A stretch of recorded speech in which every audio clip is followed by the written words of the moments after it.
Hello, this is Fumofu. This is my submission video for GDQueer.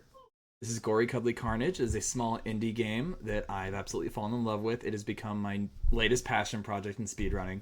I'm playing on the second hardest difficulty, which is Alley Cat, and this is the glitchless/no out of bounds category. So I won't be going out of bounds at all. There are still some amazing skips that don't require out of bounds, so you're going to get to see a lot of those.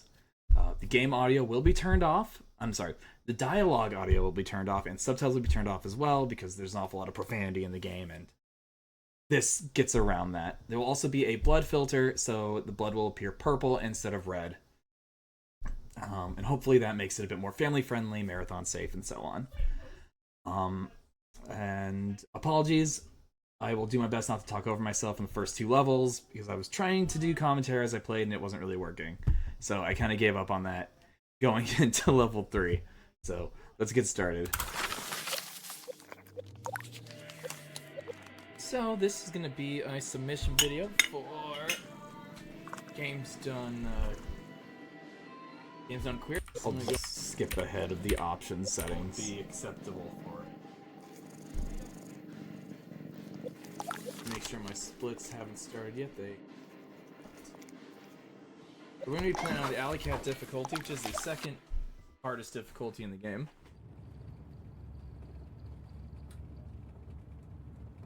I am planning on doing a donation incentive for Cuddly Carnage difficulty.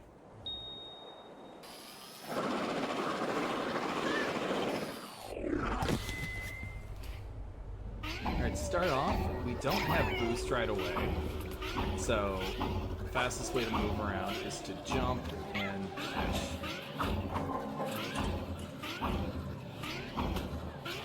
Oh my goodness. You tell I'm rusty. Yeah, I do miss a little pop-up skip here. Okay. Ideally, I skipped that tutorial text box, but I didn't quite do it. It's okay. Only a small time loss there.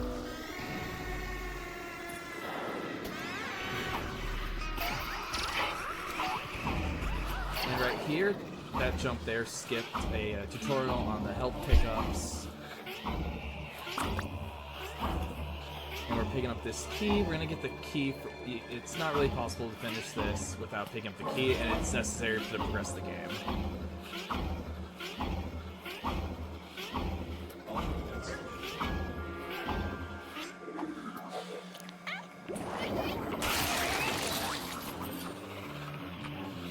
I lost a little bit of time here with that little straggler. I haven't done a run in about a month or so, so hopefully this goes smoothly.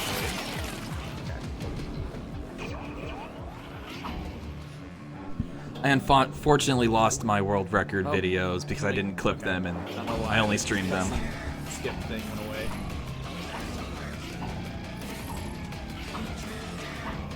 So the music in this game is fantastic in my opinion.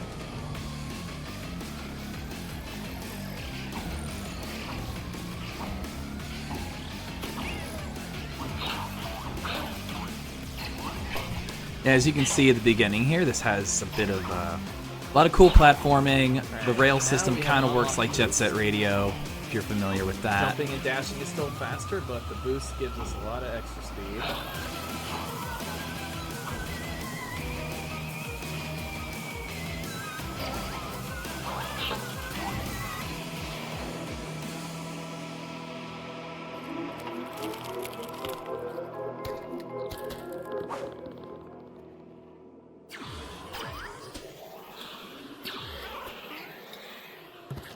Come on. There we go.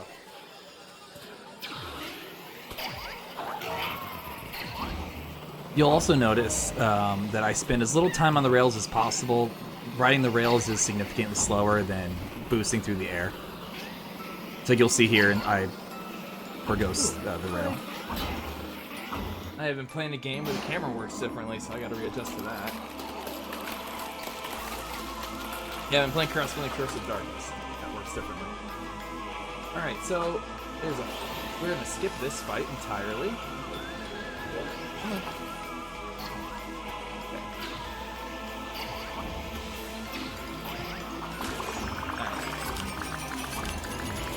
little platforming on the walls there skips that fight. Oh my Yeah, goodness. a lot of the environment is actually modeled in, Gotta love which allows for a lot of really cool skips.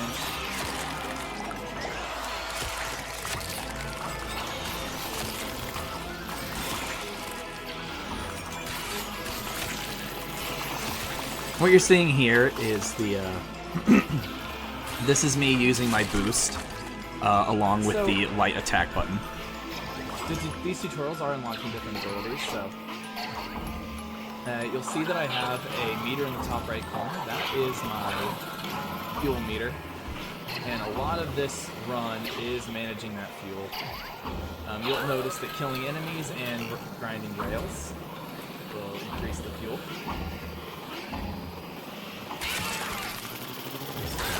This little part here does force you to open the screenshot menu.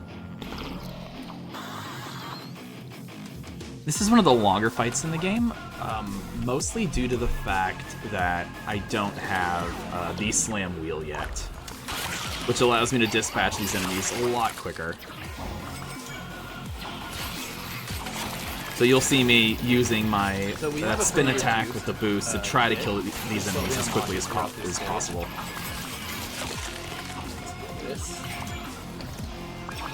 See, I use the car there to refill my fuel. So killing enemies will be a lot faster than this should be the last fight where I don't have what's called the slam wheel.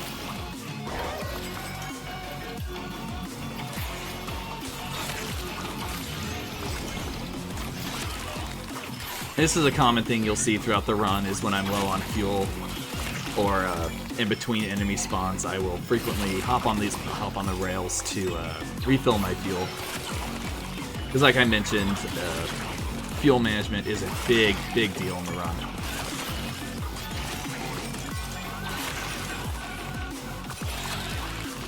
Okay, that should be the one more group. Okay. Alright, that was pretty good. Alright, and from this point on, the fights will be significantly faster. Yeah, that is the last fight without the slam wheel. And right there, I just skipped a cutscene introducing the bubble corns, which are unicorns in impenetrable bubble. That requires a slam wheel. And you'll notice that occasionally I'm hitting these cars to refill my boost.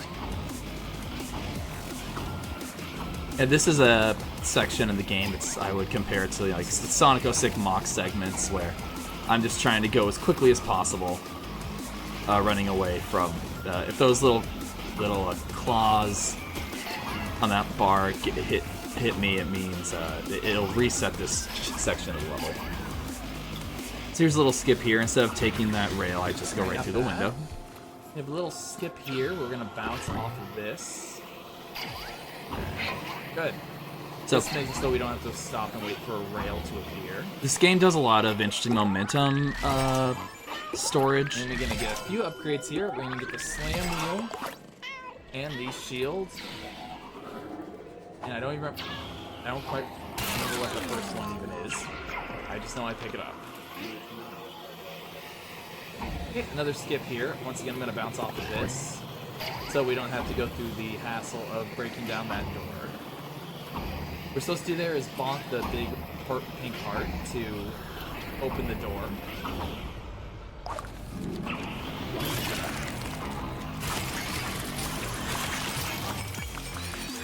Did I miss? Oh. What did I miss? Yeah. Little time lost there. That was annoying. Once again, we're gonna skip opening the door with the heart.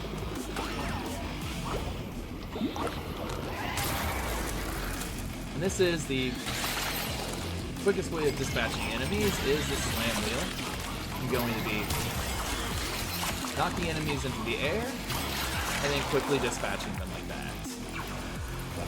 Another interesting thing about the slam wheel is if I jump in the air and time when I start the slam wheel correctly, it is a tight timing, it will actually kill those slicey corns, as they're called, with one slam.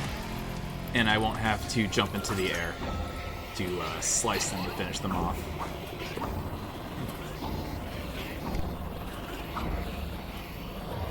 Alright, here we open the door to spawn in the Nightlight. Nightlights are a fun enemy. They get taken out pretty quick. It involves just hitting the top of this button with a slam wheel, and then hitting R1 to quickly take them out.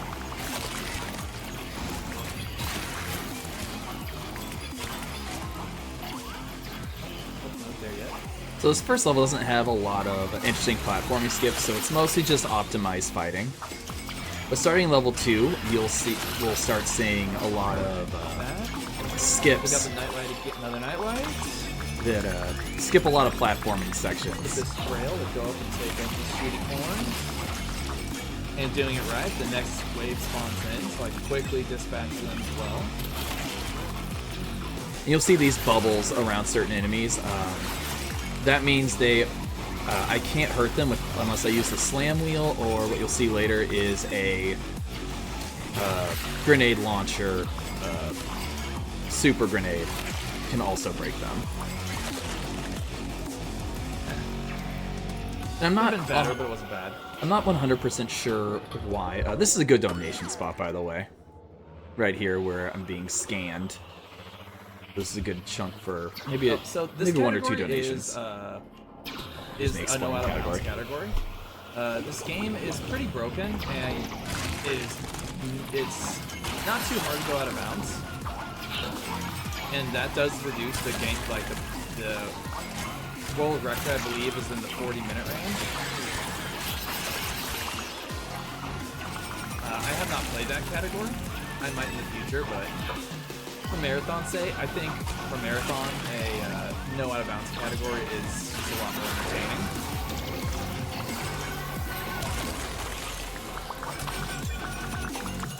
I didn't mention this in this video, so I'll mention it now. You'll see in the bottom corner, I have the 3 Ps that are on fire. So score does matter in the run to a certain extent. The better I do on a stage, the more money I get. You see the wall in the bottom left. The more money I get. Gold stars Alright, generate a lot of money. However, even just getting one here to get up here quick. positively perfect point combo, as it's called, getting one of those is usually enough to not only hit the max combo, but also the max First score main range. boss here is this hand. Try and get a few hits in before it goes invulnerable.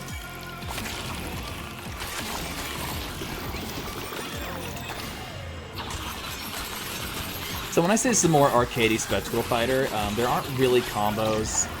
There are technically a few combos, mixing up light and heavy attacks, but they don't really come into play too much in the speedrun. And any elite enemies, like this hand, for example, 2 cycles, good there. once they're down to half HP, there is a window for me to hit R1 and quickly kill them. Even though it does kind of cause a bit of a cutscene. Wow, they not gonna be a good pattern. It was not a good pattern.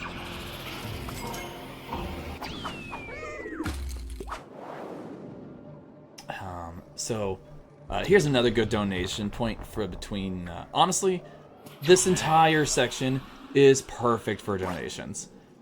Between here and the boss fight starting, So, it's yeah, really just me unfortunately, moments like killing these enemies as they appear. aren't super great because we don't get dialogue in a family-friendly run. That's alright. I can explain it here. What we did there is we just dropped Chip, who was on a little cartridge. And how to explain Chip?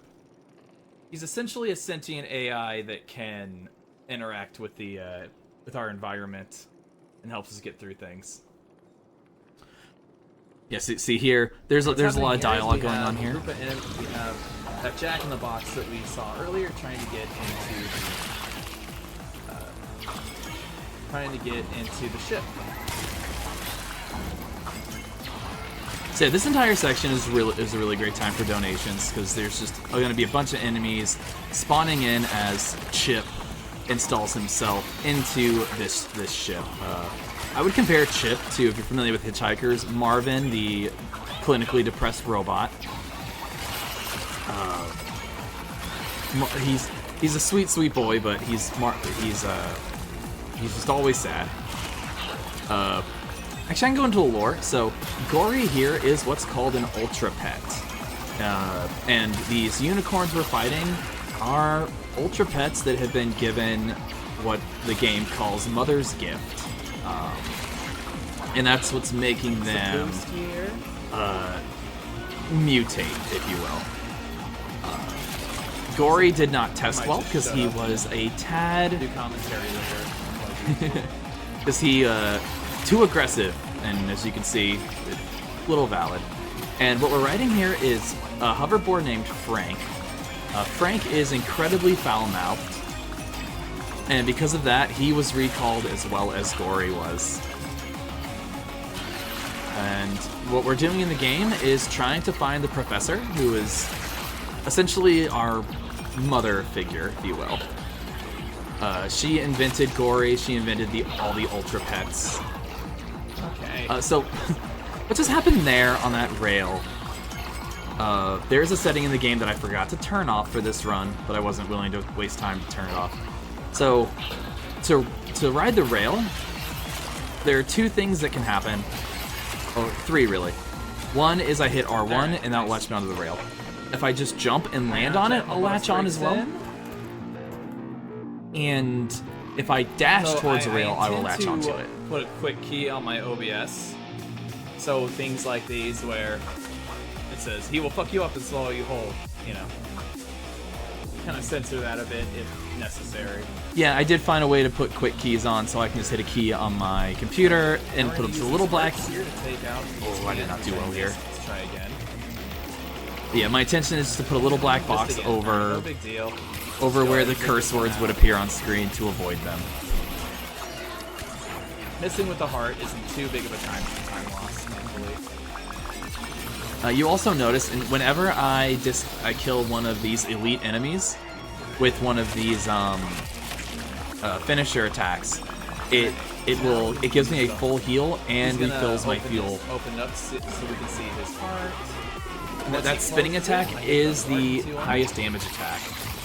Here, I'm still not 100% sure what happened. I wasn't close enough. Okay, I don't know. Okay, that did maybe half as much damage as it should have. I'm not sure what happened there, but... Yeah, so this fight, this is a 2-cycle fight. But this time it's going to be 3-cycle because of that, unfortunately. There we go. Okay. It was a little confusing, that's alright. So the enemies in this game actually can harm each other. So while I'm sitting here slashing away, that laser was doing damage.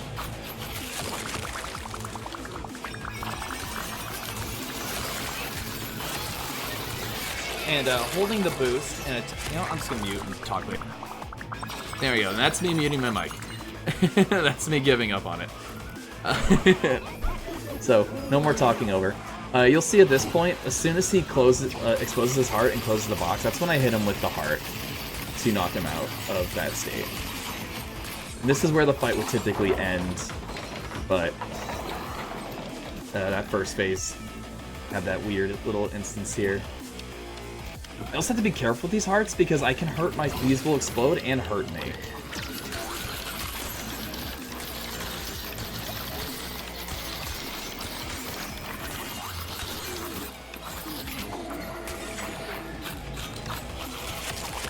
I guess this is also a good chance for me to talk about potential incentives. Well, there could be just a flat incentive to, if we raise enough money, upgrade the difficulty to Cuddly Carnage. It is significantly harder. I take much more damage, and bosses also have more HP, as do the elite enemies. And as you'll see here, I just got 29,000 currency to put towards upgrades. And the shops also have a... I might show this off in an incentive video. But the shops have a few sets of clothing that are by default unlocked, that don't have to be paid for. And on this first shopping trip would be where the donation would be cut off. And to change Gori's outfit, there are a lot of cosmetics in this game, Oni being my personal favorite. But I think that would be a great incentive.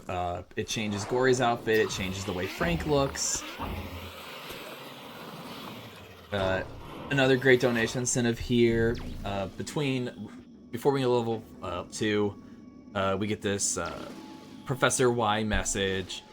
And then Frank and Chip go back and forth about what's happening here. You can see me just spinning the ship around on the map out of boredom.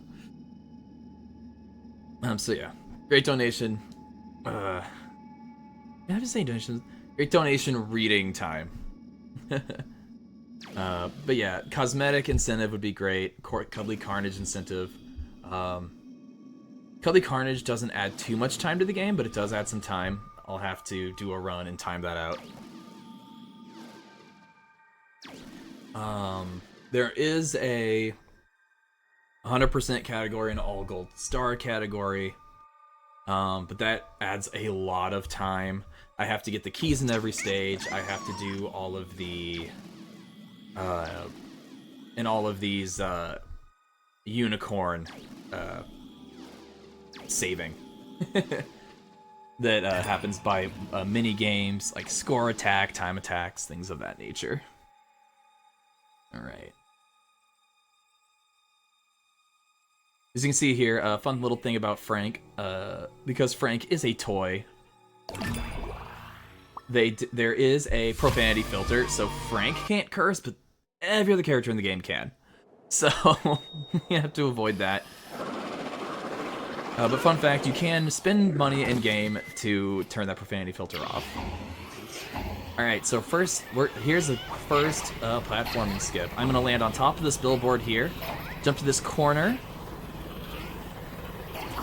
Got a little caught there.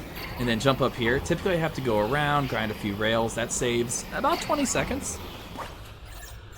And here is another great donation time. This is essentially the grenade launcher tutorial, and it's a lot of dialogue that is just there's a computer voice talking to us throughout this stage, kind of giving us like, hey, here's how your grenade launcher works. And so you see I'm just kind of chilling here, waiting for them to stop. Ready, set, go. Shoot a turret, reload. And there are going to be three more little tutorial things that I have to go through before escaping this room.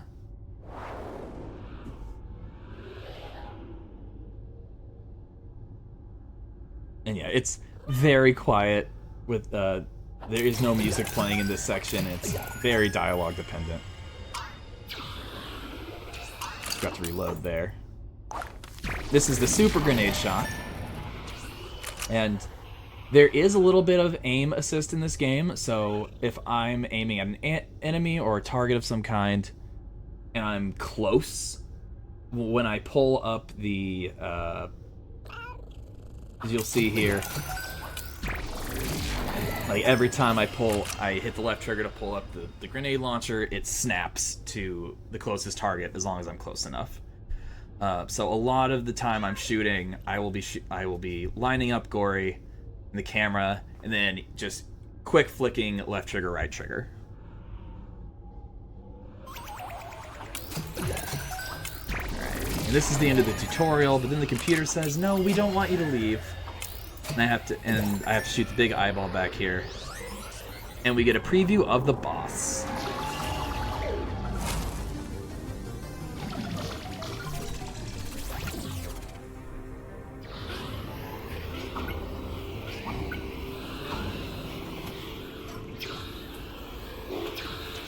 And these little eyeball targets that throughout the game, they need to be shot with the grenade launcher.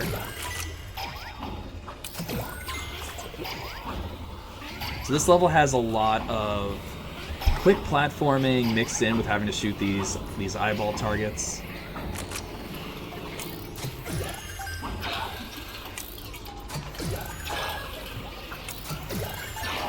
Alright, nice and smooth, nice and smooth. Oh, what I was saying earlier about the rails, I completely forgot. I can latch onto them by hitting the right R1, by landing on it or dashing to the rail. There is a setting in-game, however, that changes it so the only way I can latch onto the rail... Oh, I love this part here. It's supposed to take a rail, but you can just jump right through it. There is a setting in-game that sets it to where the only way I can land on a rail is if I hit R1. And that prevents me from accidentally landing on a rail when I don't want to, or if I'm going through a platforming section, I don't have to avoid the rail. I can just go right through it. So in a typical run where I don't forget to change that setting. Yeah. So these are the flappy corns. Fun thing about them is they have a what do you call it? They have ammo in them. So you'll see I'm quickly killing them and my ammo's refilling right away.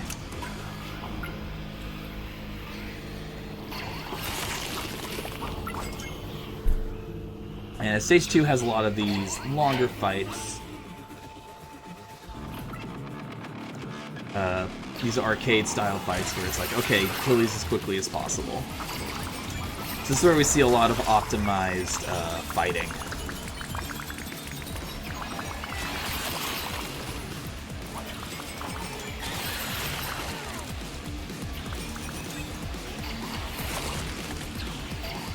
In the first two stages, ammo management's also pretty important.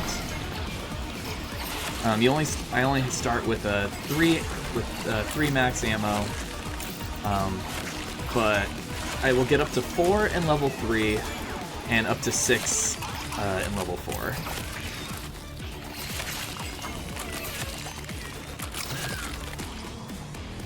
And at the end of a lot of fights, when I know there's only a few enemies left, they're usually the flying ones, I will hit the lock-on button that will quickly shuffle me between the last remaining enemies to take them out as quickly as possible.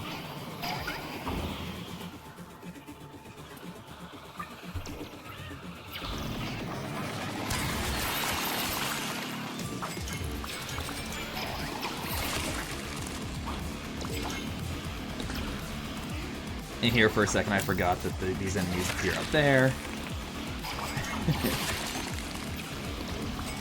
Yeah, there is a very specific order to how the enemies spawn in, which is nice because it means I can generally know where I need to go next even before enemies have appeared. I say generally because, you know, it's a 2-hour game, sometimes I forget. And the beeping you heard there, the flappy corns, they shoot those bombs, as you saw there. That just chunked off 1/3 of my health. And Cuddly Carnage, they chunk off even more. They chunk off something like 60%. Which is why in Cuddly Carnage difficulty, I typically get... you'll see in this run, I do upgrade my health. But in Cuddly Carnage, I max out my health before the final boss because there's so much damage getting thrown out.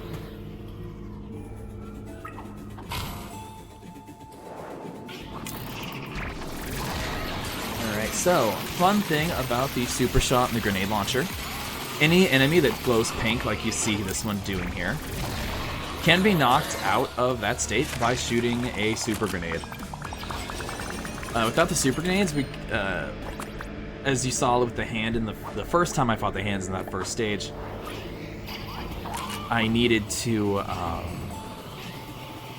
I had to wait for him to stop shooting his laser before I could start hitting him.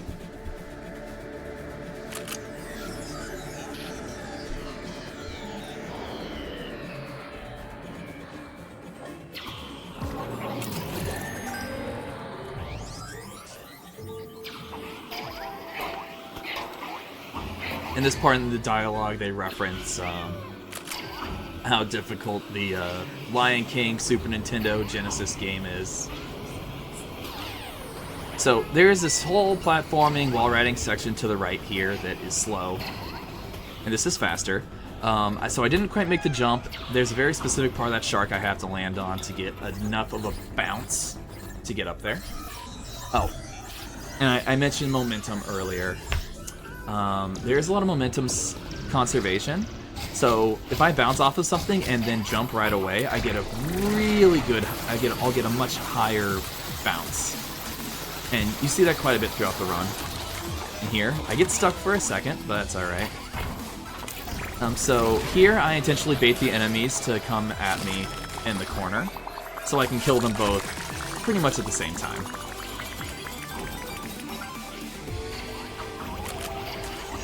And here's Duck Hunt. It's a fun little section here where instead of taking the rail, I just jump through.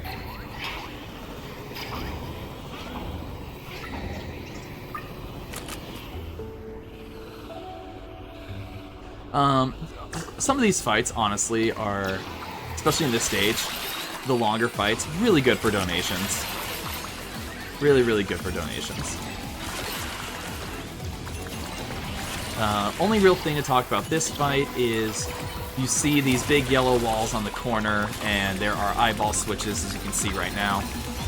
And what those eyeball switches do are knock down these walls. And behind the walls are some shooty corns. And however, if I save them for last, primarily because only a few actually spawn in there, and like you see right here, I go ahead and take them out.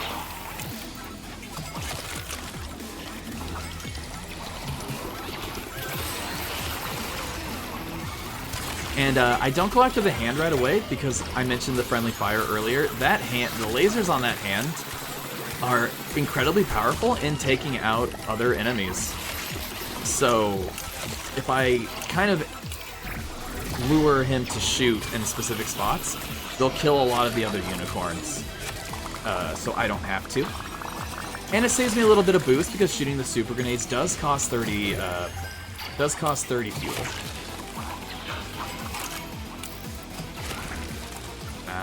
And then again, you see here I'm using the lock on to find the last enemy real quick.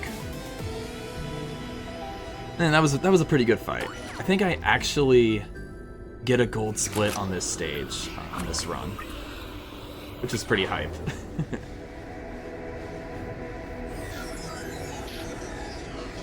And Arcade Hell is one of the longer stages. The run, I mean, as you can see, it's a roughly 2-hour run. And we're 30 minutes in, still on level 2. It speeds up. Dollhouse Horror, level 5, is my favorite. There are a lot of skips in that stage that I discovered myself. You know, I mentioned that I'm currently the world record holder for this category. The community that used to exist for this game really only played any percent. So there are a few strats that I was able to adopt from any percent. Yeah, that's fun. That I was able to adopt from any percent, but a lot of the strats that you'll see in the later levels, I had to come up with myself. Things like at the beginning of this stage, where I jumped into that corner. I said that saved about 15 to 20 seconds. I discovered that on my own. Funny enough, I discovered that playing on my Steam Deck while on a plane.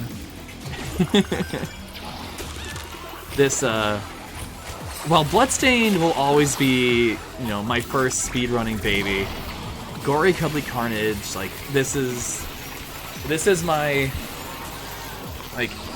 really, really my baby. And I say that because I had to do so much of the work on this run, flying solo. Like I said, the community around it really doesn't exist anymore. There wasn't really anyone to ask for pointers. I just kind of had to figure things out. Oh, also this, you'll see this countdown and this laser wall coming down. If I touch that wall, it's instant death. But as long as I stay low and just dispatch enemies quickly, it's not too much of a threat. I even lost a little bit of time there. I did not need to shoot the eye before killing those last 2 enemies. But, you know, better safe than sorry, because if I die, it resets the whole fight. Well, that's not true. There is some glitch in the game that I haven't quite figured out. In this stage, if it seems that if the fight is mostly over and I die there, it spits me out back at that large door that we just opened with the gem to unlock it. Alright, so here we have another one of these sections where we're just running away from a big laser wall. Again, you'll notice we are skipping the rails as much as possible for the sake of just going faster. Ooh, missed a shot there.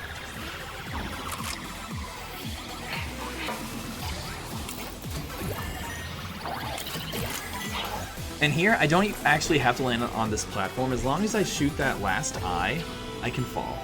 This is a skip I came up with that I actually really love. There's a huge platforming section here, but I can just jump on this little pinball rail and go straight to the final boss. That skips enemies spawning in. It doesn't skip any fights, but it does skip enemies spawning in. It skips this long wall riding section. So when I realized I could just jump straight there like that, I was very happy. Here, I forgot to skip the cutscene for a second there. It was an embarrassing moment.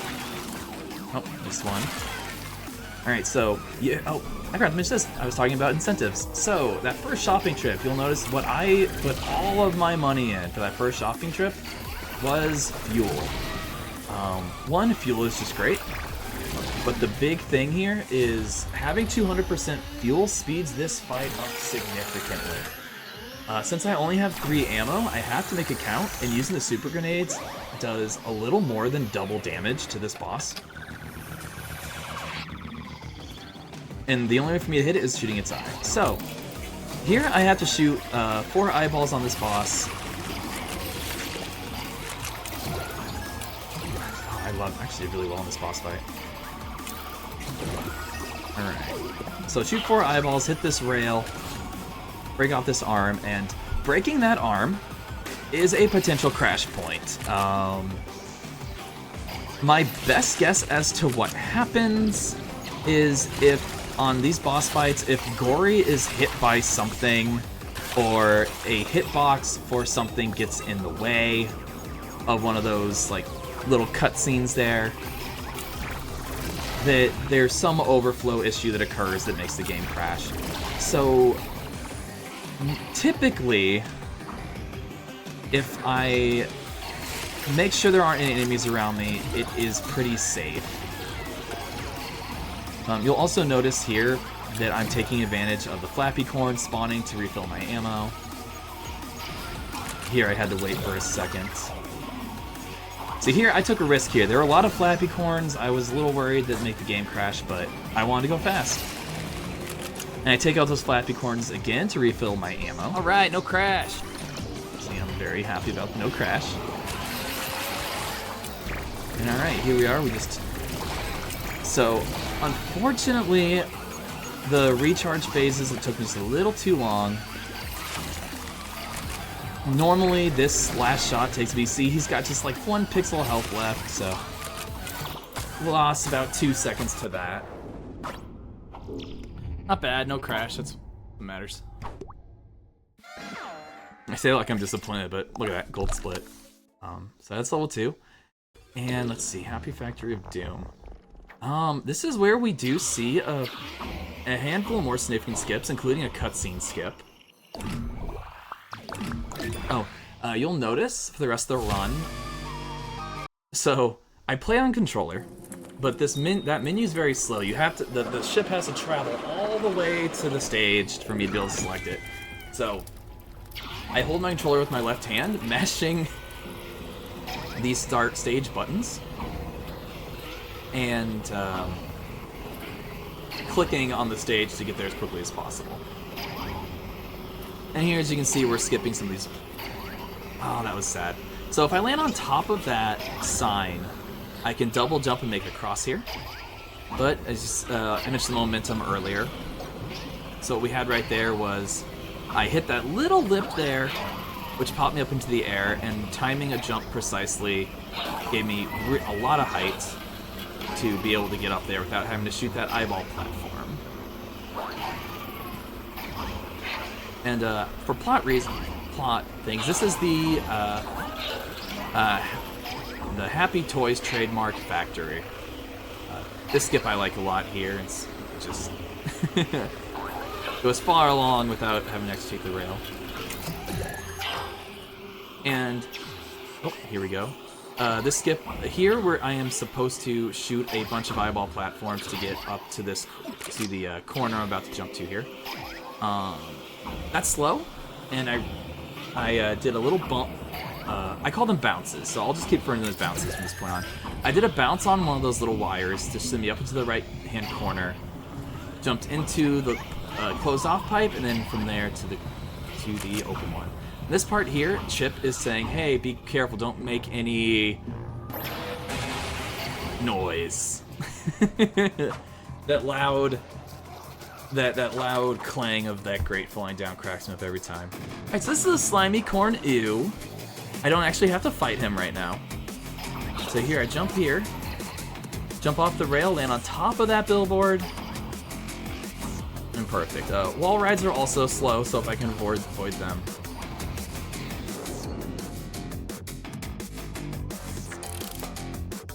And this is the slime. I love it so much. And here we are. I'm running away from the slime. So this slime is actually separated out into two sections, and I do get the skip coming up. I can skip the second slime spawning in cutscene.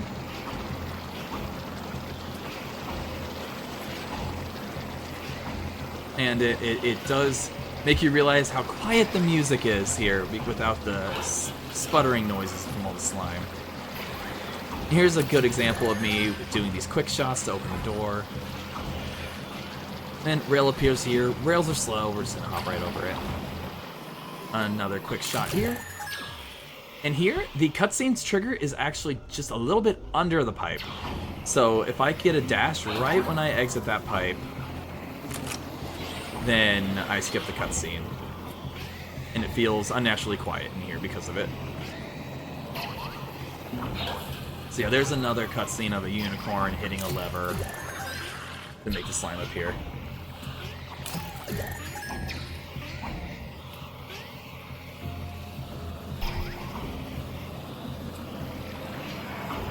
So yeah, and this section there is a little bit of optimization here, because since dashing while boosting is the fastest movement, my goal is to be able to dash as much as possible. So the direction I take is based on how frequently I can dash. Because you saw there's a really fun section where you take the rail and you go through a ring, and he does a little trick. It's so fun, but it's slow, so I don't do it. As you can see there, I wasn't lined up correctly on those shots. Ooh, on any of those shots, I missed the quick shots on all of those. And this cutscene plays even though the slime wasn't actually following us. And here's the sad thing. This is my favorite character, the manager. He is an Etch-a-Sketch that essentially has the mentality of a toddler. You know, he's like, "Hi, I'm the manager." Talks like, you know, can't say his R's, which I can relate to. I couldn't say R's till I was like 11. And he's just such a cute character, and he gets mad at you for using these keys that Chip hacks to open up. Oh, I'm sorry. It's the Cool Toys Factory. That's the Cool Toys Factory. And whenever Cool's Toys is mentioned in game, it's a Cool's Toys trademark. There you go. Also, those cat noises. That's to indicate that there is a key piece nearby. I will not be collecting the key pieces. Alright, so here you see there are 4 locks that I need to go and open. But first things first, I am going to spend the money that we got in the last stage. And here I am upgrading my slash damage. This will allow me to kill any elite enemies, and that was me. On Cuddly Carnage, I make more money, so I'm used to buying the grenade upgrade as well, and which I did not have the money for, as you saw there. So that slash upgrade is one of the most, it just helps us kill elite enemies faster, it helps us kill bosses quicker. With max slash damage, that first boss in level 1 can actually be taken out in 1 cycle.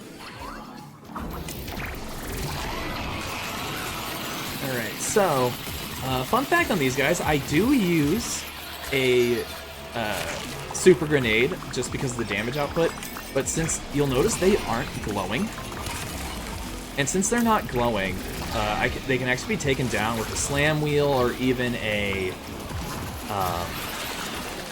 normal powered grenade. But from my testing, it is faster just because of the damage output to use a super grenade there. And as you saw there, I knocked him down with just the slam wheel.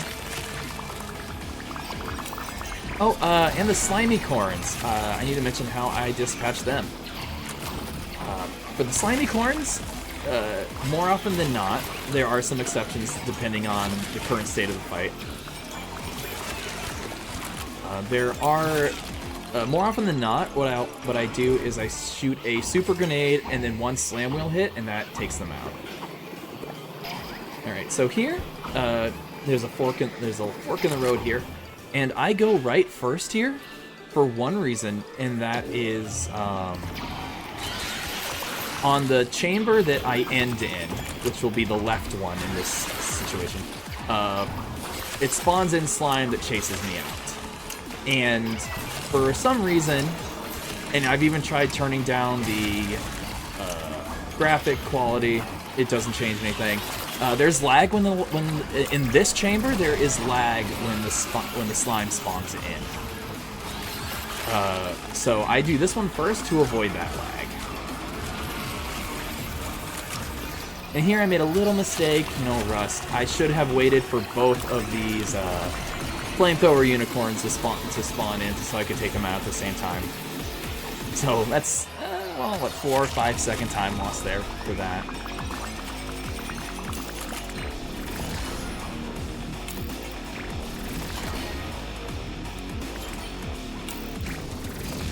And here, I unfortunately ran out of ammo.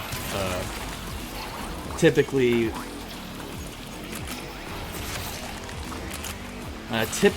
I don't have to jump over there, and I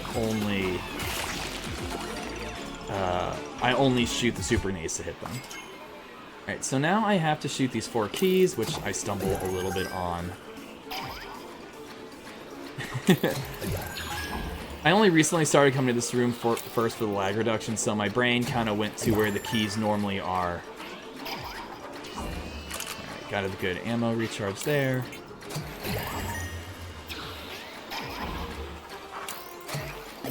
Okay, nice. Not too bad.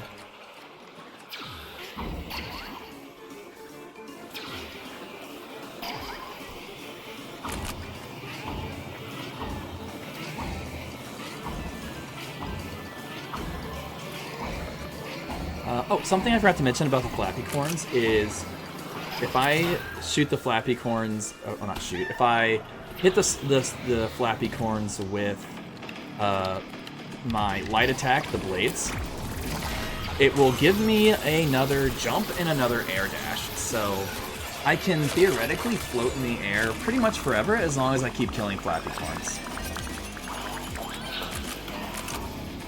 I actually have a bit of struggle fighting the flappy corns in this section. It happens.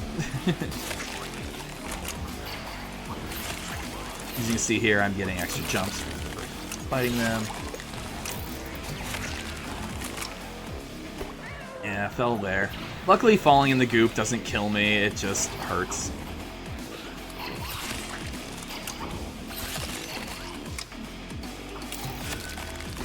There, I was a little sad I didn't land on the rail. Yeah, that's usually quite a bit faster. I had good keys here, though.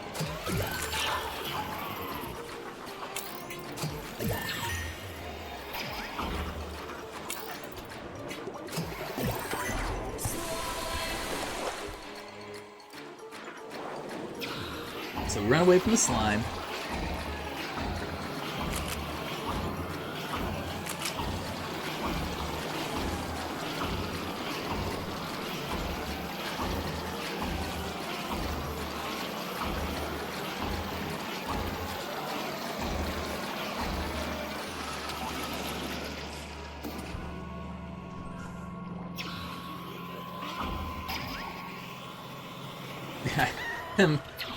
Screwed up that jump there, but no big deal, because I still end up back in the middle, so it's not a huge time loss.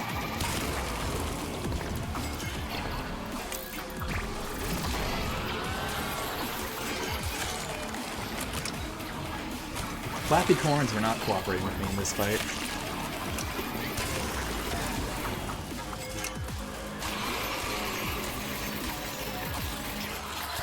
This is actually a really dangerous fight, especially in Cuddly Carnage. It's such a small space. The Flappy Corns are really dangerous, those bombs. Like I mentioned, they can two-shot me.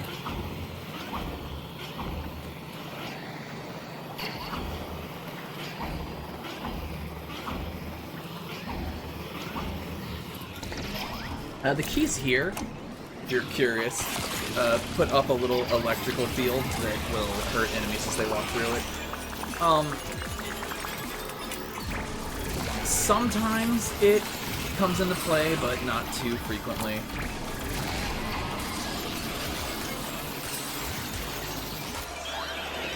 Oh, there I was trying to kill the larger enemy. Unfortunately, the slicey corn was just close enough for me to hit him instead.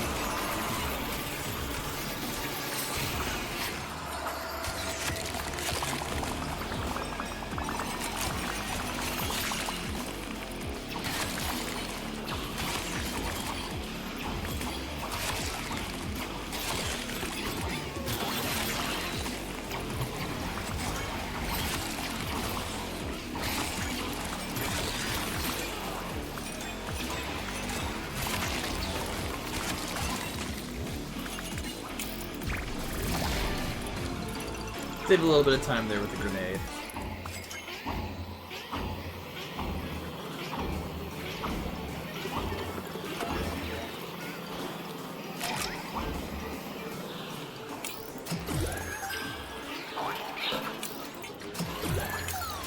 So this room, I hit the keys first. There's a dialogue where Chip says, like, I activated the keys and deactivated egg hoarder spawns, but then the manager gets mad and overwrites it, and they spawn in anyway.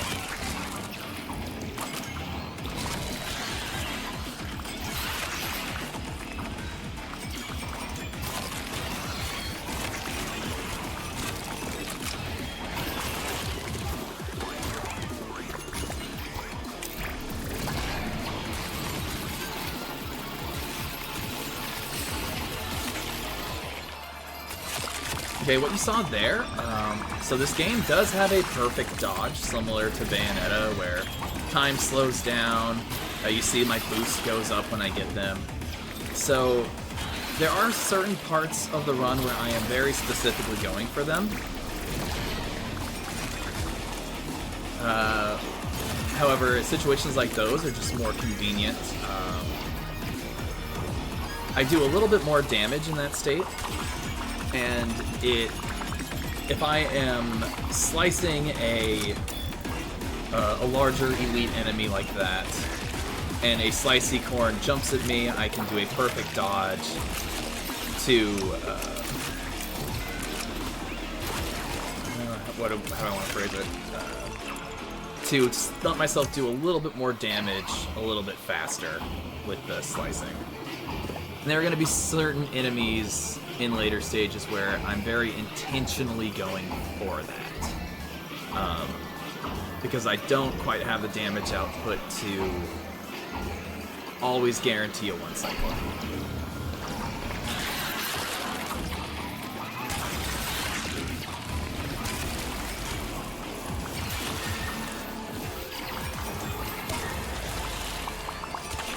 Also, if I do get hit by that green shockwave, it will stun me, and I'll have to mash the X or / square button to break out of it. And it is a time loss for sure.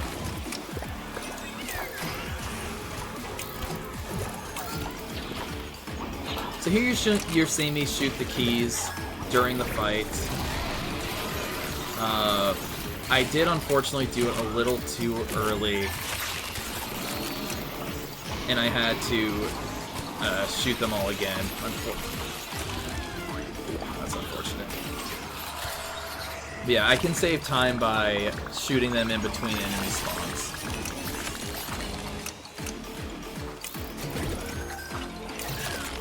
Yeah, see right there, I shot the key before shooting the flappy corn, so the door did not open. And I have to now shoot them again. Real unfortunate. And now I'm low on ammo, so I have to go over here and pick up the reload. So yeah, that's a real unfortunate time loss. But these things happen. Mistakes are made. My goal for this one was just a sub 210, and I got a 209. So...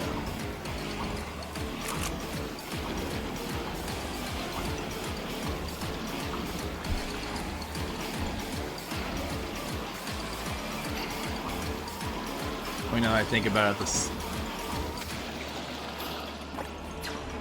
now I think about this, the splits in about a minute, really. It should be okay. If I get another run between now and then, between now and the end of submission, I will update the video. Okay, so here we have our third shopping trip, where I get a ammo upgrade. This next boss fight takes a lot of ammo, and it can be done a lot quicker if I have 4 instead of 3.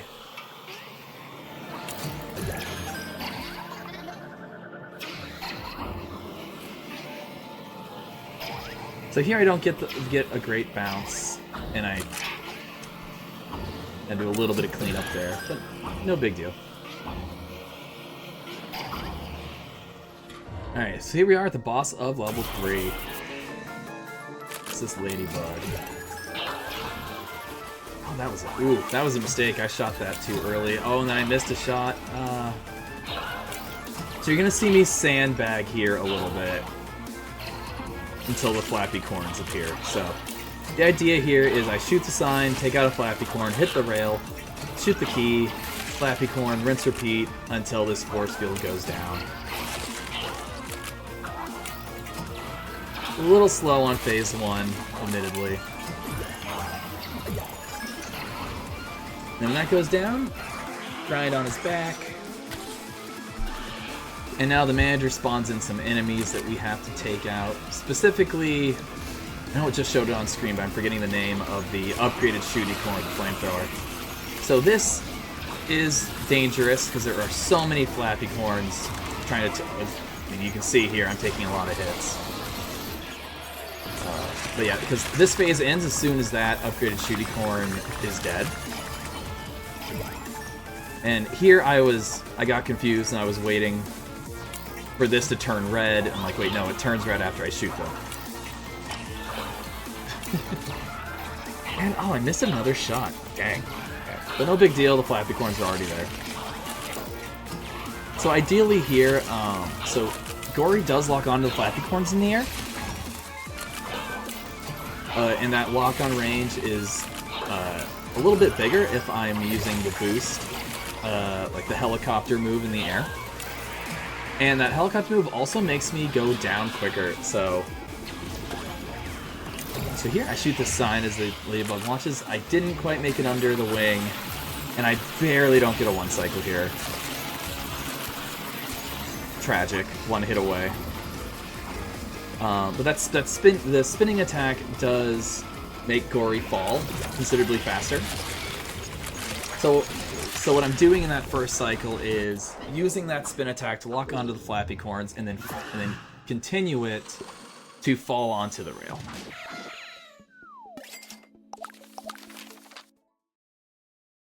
Alright, that is level 3. And oh, I do get a little hung up here on level 4, but it's okay. There you can see me using the mouse to get to the stage quicker.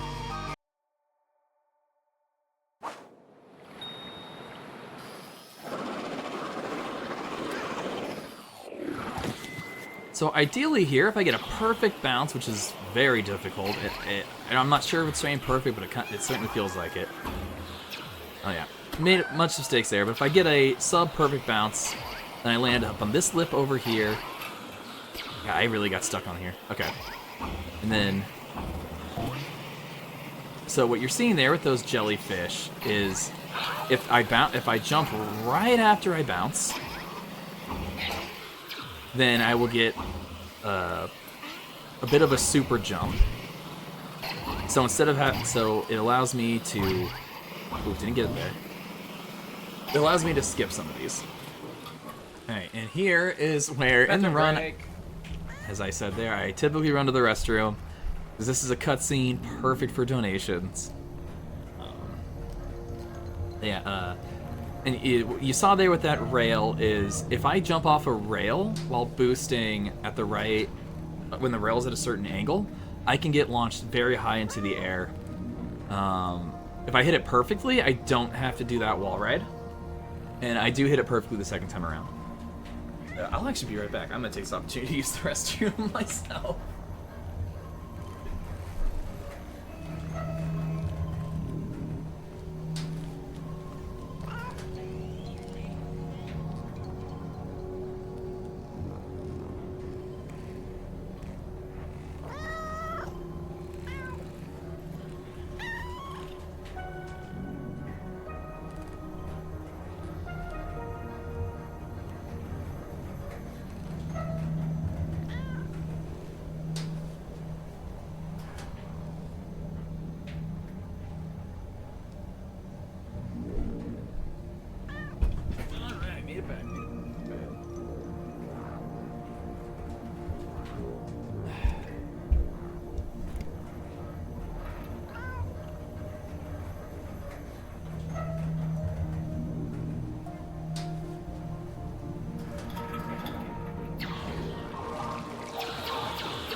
Alright, and this is more good donation time.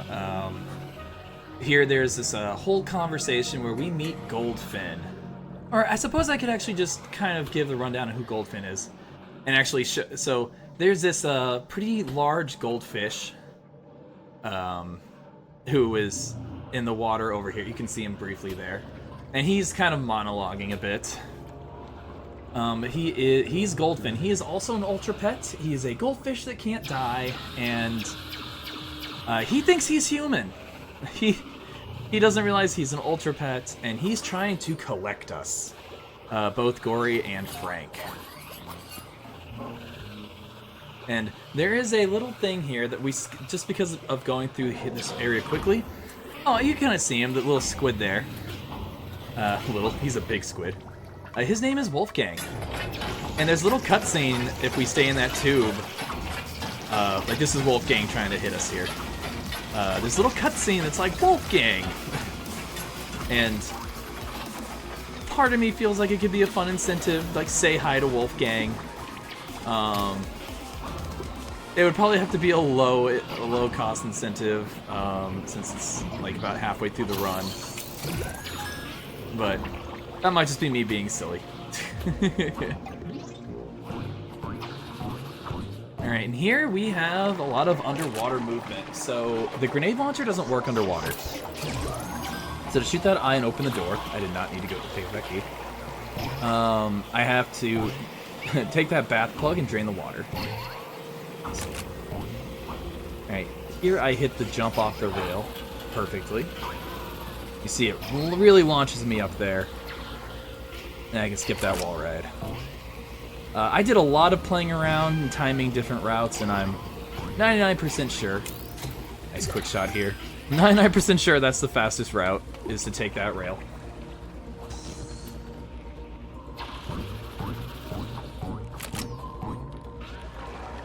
So a lot of this stage is lowering water, fights underwater, a lot of shenanigans.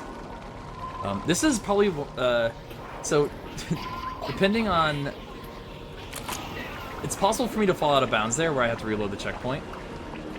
These tubes are incredibly easy to slip through the walls surrounding them, and so this level is actually incredibly fast in the 80% run because of that.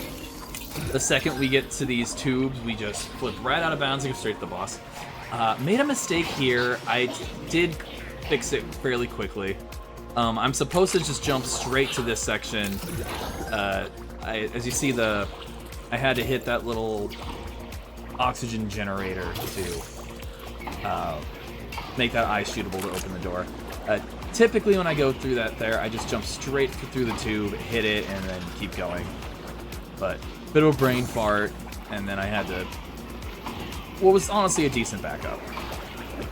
That's supposed to be this whole like jet set radio, like wall ride, like 3 wall rides to a rail, and then jump onto another rail thing, but I can just kind of jump straight to it. Alright, and here is Goldfin. So to fight Goldfin, we take these sea mines, bait them to him, and hit him. It's very quick on the first time around. Here I'm just getting some boost refills.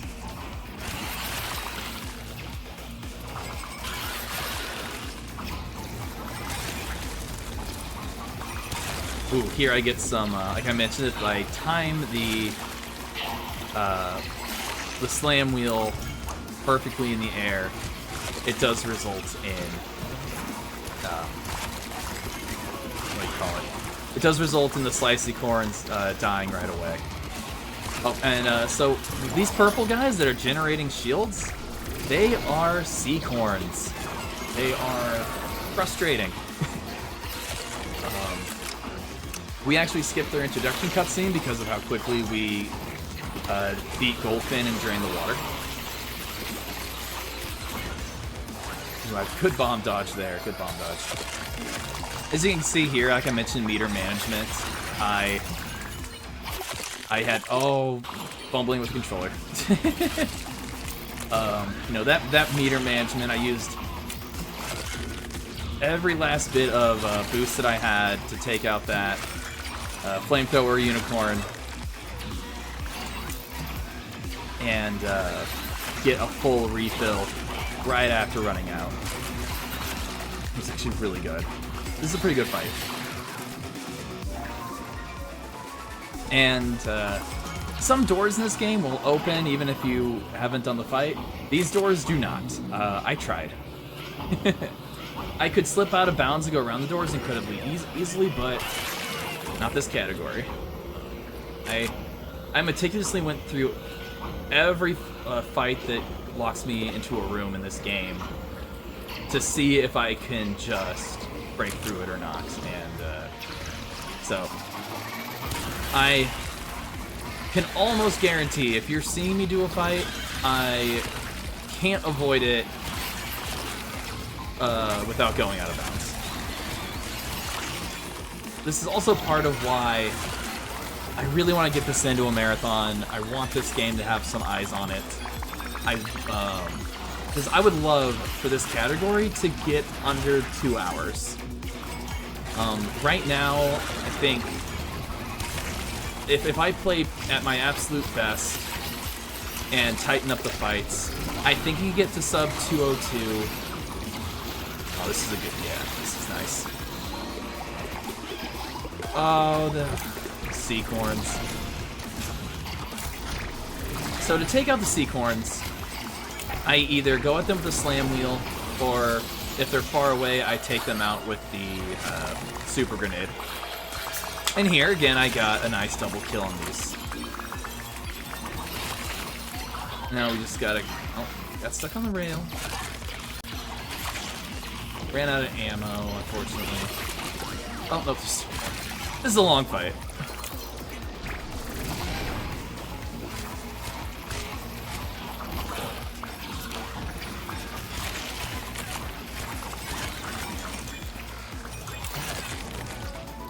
not bad, not bad.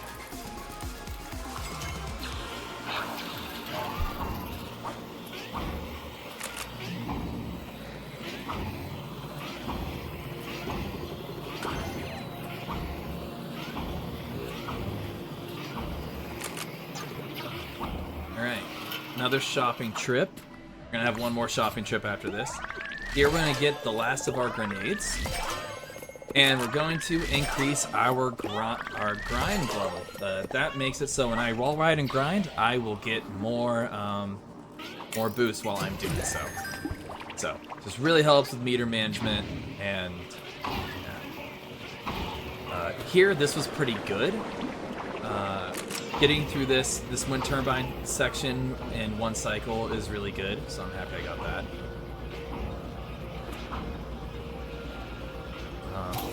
And running out of air doesn't immediately kill Gori, it just starts draining health. It does drain health pretty quick though, so. Alright, so we have another key section that we have to do. A bit of a brain fart here, / struggle with the rails. So, another taking out, move the air, take out the eye. And so these sections here, this is the sister manager, the real manager. So there's this whole talkie situation here, and where we have to wait for a rail to appear to shoot these keys. That's slow, and the room actually ends up filling up with water a second time. And so doing that, you see the rail just spawned in. So doing it that way and taking a little bit of damage there allows me to skip all the talking, which is really nice. Man, mess with these rails are not cooperating with me today. Goodness, come on. Alright. So, more of the same. This room on the left here is a bit more difficult to pull this off with, due to Wolfgang's tentacles just kind of being in the way.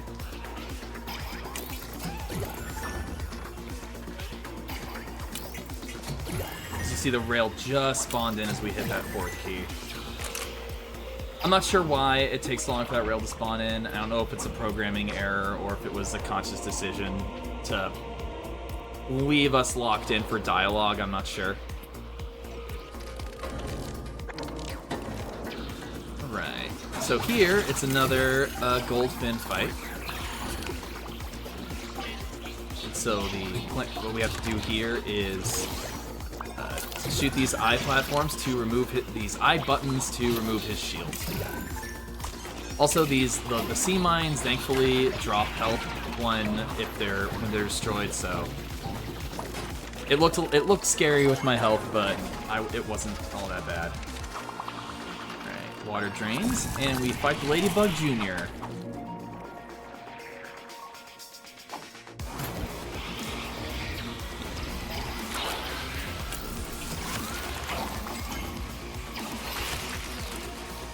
Hi, honey.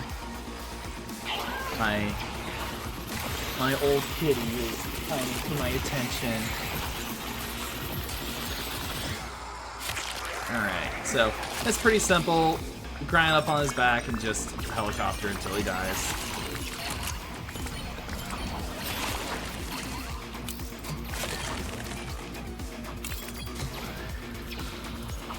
One thing I actually need to work on to save time is when there's a large group of Flappycorns together, I can shoot a super grenade to take them out, and it's just not a habit I have super gotten into. I do it here, yeah, but I could probably shave, I don't know, maybe 30 seconds, even up to a minute off the run if I optimize the Flappycorns a bit better.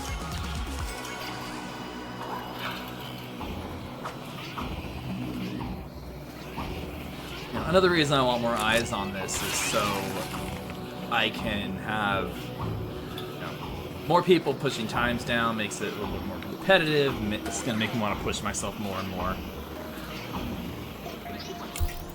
know, it's a great game. I want more people to play it. I want the devs to get support. I want more people running it.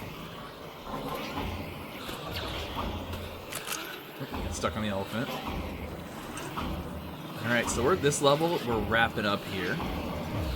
This cutscene, after a little cutscene here, we go straight into the boss fight. And boost is very important in this next fight, so you're actually going to see me not boost as I go around this corner. Because even just that like 3% is enough to make me worry.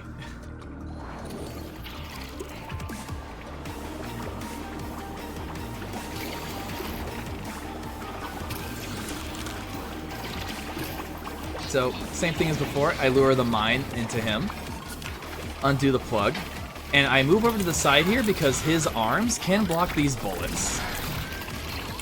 Ooh, he actually did block one of them.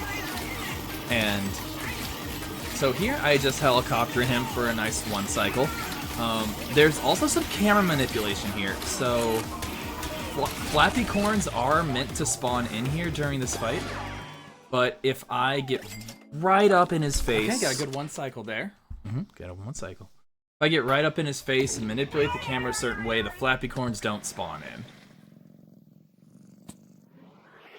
Alright, now my absolute favorite level that I have found so many optimizations and skips for. I'm very excited. This first skip I actually didn't come up with. This was not my discovery here, bonking on this pillar here to get a nice momentum jump up here. Yeah, the community discovered that a good year or so ago.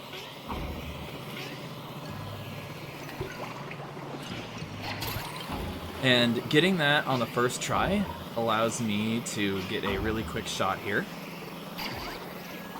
Really proud of this here. Boom, perfect. So the way that works is those little creepy dolls hold up cards, and I need to hit the one that matches the drawbridge.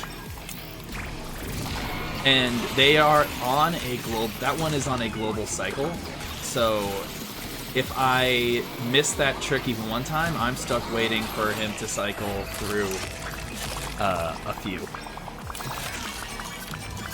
And I optimize this fight a lot. I'm actually pretty proud of it. What I do there is I stay in the middle to take out the slimy corns. Oh, I'm torn here. So, good time jump for a really good bounce off of that doll head. And perfect, I land on the other side. That skips a very long platforming section over to the right. And it also skips the cutscene of seeing these creepy things for the first time. So these floating heads, you're more often than not, you're going to see me take them out with super grenades. But after they shoot their little attack, their brain falls out, and slicing that brain kills them. So you'll see me do both in a later fight, but for the more often than not, I just want to shoot them to get rid of them as quickly as possible. C-corn here, take them out. Take out that C-corn with a grenade.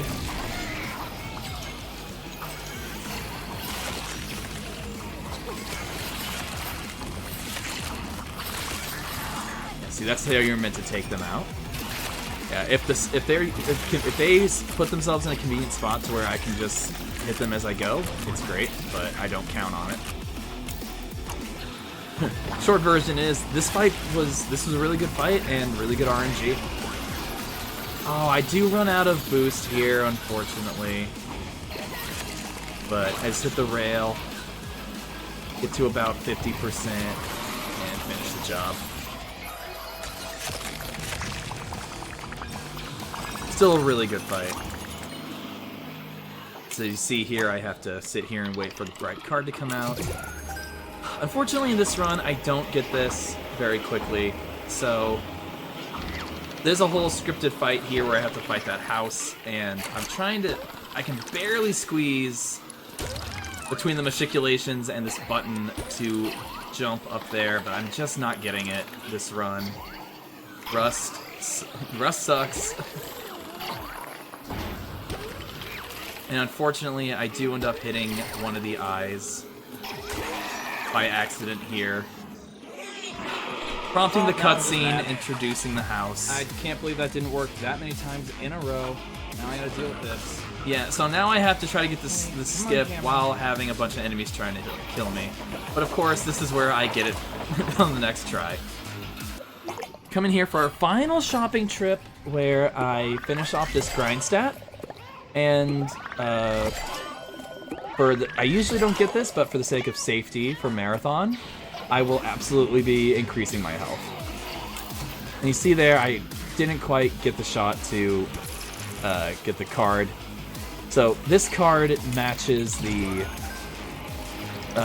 drawbridge down here, and what I meant to do is do that fight, go inside, up to the right, all these wall ride shenanigans to get to that area, but we skip all that.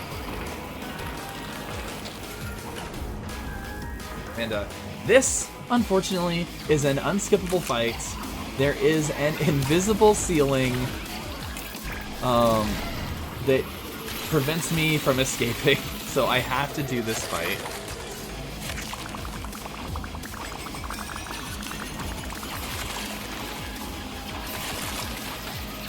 Another great donation opportunity here. No new enemies, just, optimized fighting, good fuel management.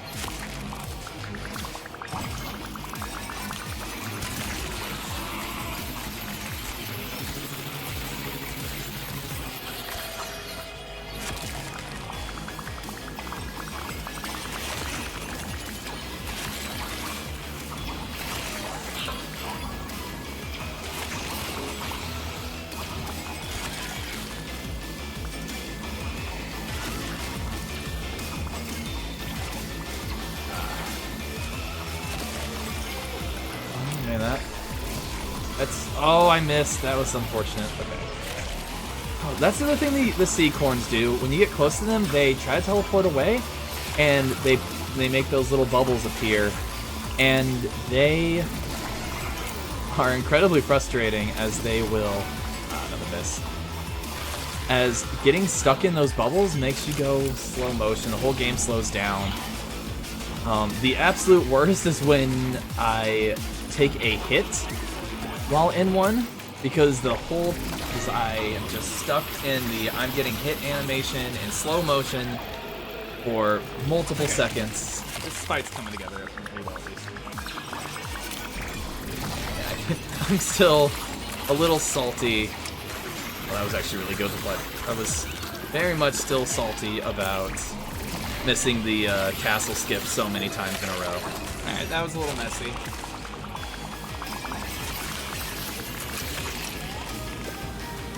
Alright. So this symbol, what we're supposed to do here is to go through that hole on the left. I think I get this on the third try here, but even missing it multiple times is still faster. Oh no, second try, awesome. That skips a big section. It doesn't skip any fights, but it skips a large platforming section.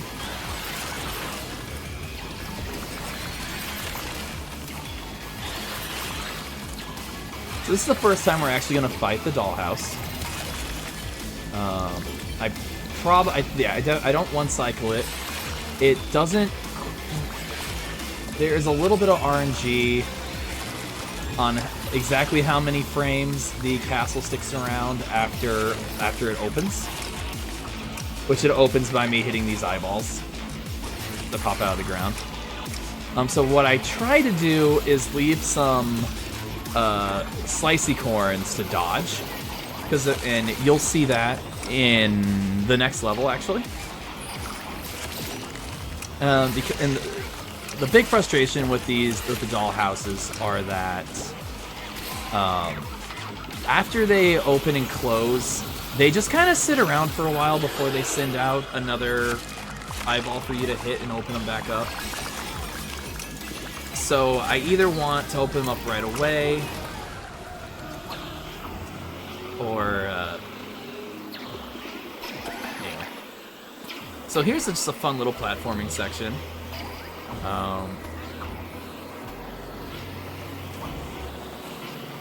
So there is a little optimal route to getting through here quickly. Bonk. Yeah, just a fun little clock tower climb. Alright, really good. That was really good. So yeah, the dollhouses, ideally I get a slicey corn there to dodge to get the extra time. Oh, I fell.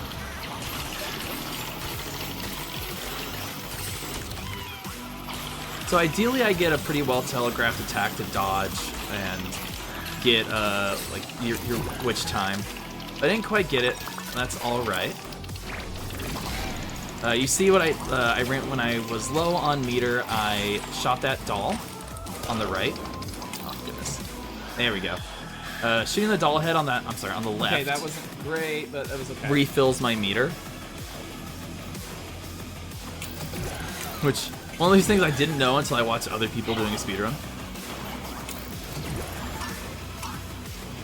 Yeah. Ran out of ammo, sadly. There we go. And here, another camera manipulation. I keep the brain off screen. Alright, perfect. Got the camera trick, so it should be a 1 cycle. And that helps guarantee the 1 cycle. Okay, we didn't get a crash. So far, so good.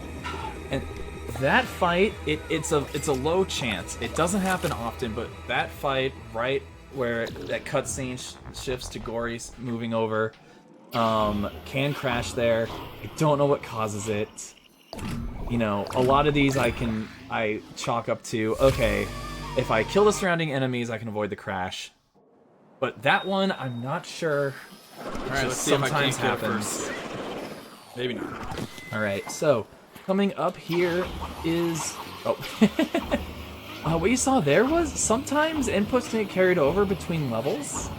And so somehow I was stuck in the slash. But just hitting the X button to intentionally do a slash breaks me out. So this is a popcorn skip. So what you're going to see me do here is time a slam wheel to hit this button. And then right after I push past that little patch of grass on the ground, I do a dash. And this is why it's called popcorn skip. Because that's a popcorn. And I sneak in here as the door shuts.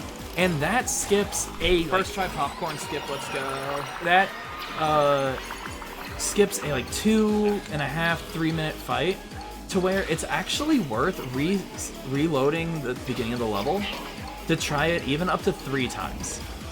So even if I miss it, which it's very precise, even if I miss it, trying a second or a third time is still a time save.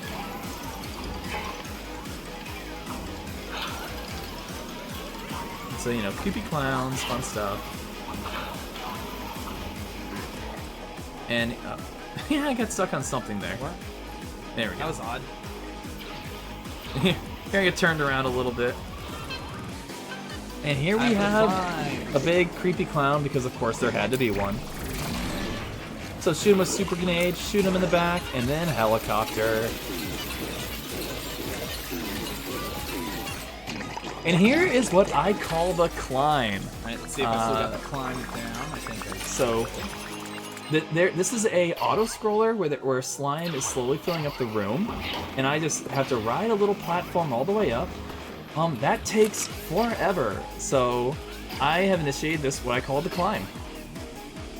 These little lights on the side are little platforms, so I'm able to jump on the scaffolding that holds up the first platform, wall ride to land on the second tier up, and then jump up on those lights and go through the door. That was, to my knowledge, I don't know if I don't think the 80% runs do that. Oh. So I did not mean to perfect dodge anything. Yeah, I did not mean to perfect dodge that popcorn. And as you saw, that made the made the little carousel horse move slower. All right. So here's a perfect example of what I like to go for when fighting the dollhouses. Get a perfect dodge on the slicey corns to guarantee a 1 cycle. That's perfect. All right. And these fights are skippable. Essentially, I just have to kill the main big baddie, open up the hatch, and jump down. He has another Ladybug Jr. While he's charging up, I hit the switches to align a little carousel horse. If I don't hit those switches, he doesn't make it to the button.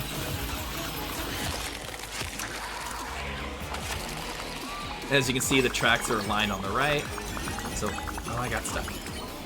Hit this button and fall down the hatch. So this last one is another clown. So this is an interesting... so for some reason, this enemy is still... Oops, this enemy stays. Even once it's dead. Even turning the ragdoll all the way down doesn't really change it. So I can't hit the last button until he is 100% off the screen. You can see he's still here. So even though I lost a little bit of time hitting the switches, I actually didn't lose any time at all because I still had to wait for that clown to disappear. All right, pretty good. Pretty good jail so far. Here I get a funny bonk that I didn't intend, but, you know, works I out. didn't mean to get that bonk, but we take the bonk. And here, it's just another hand fight. Take him out real quick. Alright, now we go up the slope here. Go through this door.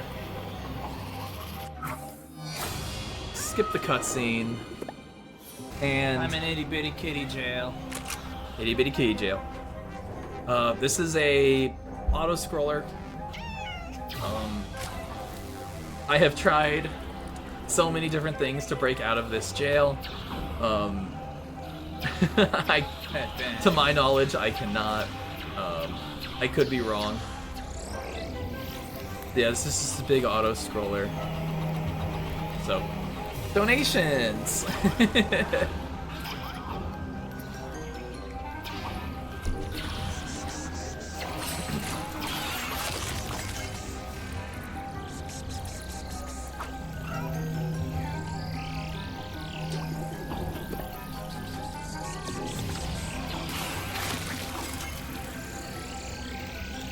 Alright, and so while we're doing this auto-scrollers, you saw a Goldfin pop up in the bottom left-hand corner. Oh. So, a cutscene after level 4, Goldfin is like, wait, please don't kill me, I'll be your friend now. And so now Goldfin, as you may have seen after that level, is now floating around in Chip's head. Chip is the big blue ball in the ship with the frowny face. So he comes over the walkie-talkie to say, oh, don't worry, I'll save you. And he uses an egg porter to make Helmut appear. And to meet Helmut. Helmut is a good boy. Monkey angry. Then he just deactivates, and he sacrifices himself so that we may live. And this is definitely a moment where I will call chat to rest in peace for Helmut. You know what? Instead of making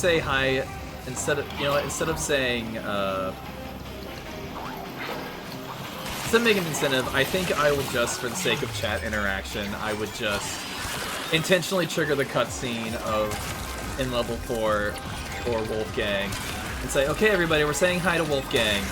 Please say hi to Wolfgang. That's not right. So, I'm not getting a 1 cycle here on this house, but it's okay, because there's so much more to the fight. So, it gives me time to go fight other things, and give it time to decide it wants to spit an eyeball back out.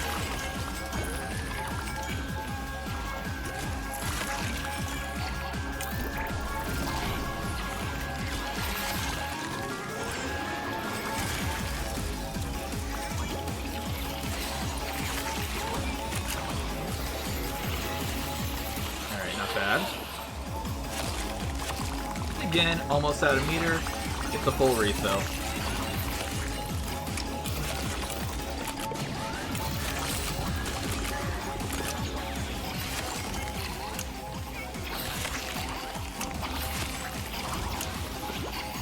Got stuck on the wall there.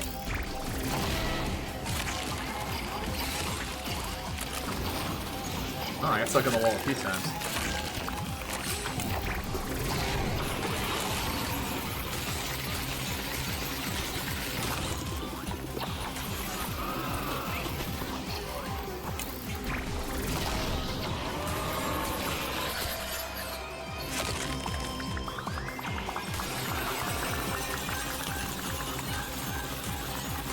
This is not a situation where I typically try to get both of them at the same time.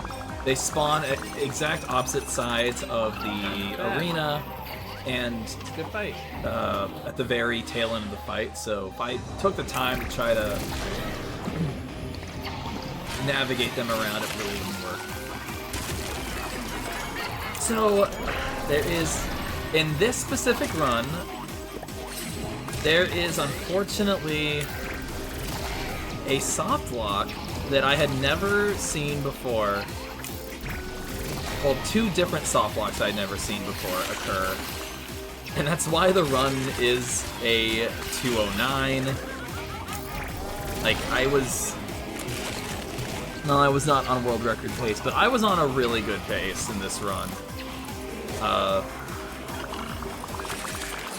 So, you see this fight the enemy, shoot him with grenade shots, hit him with the carousel horse, helicopter. Rinse, repeat.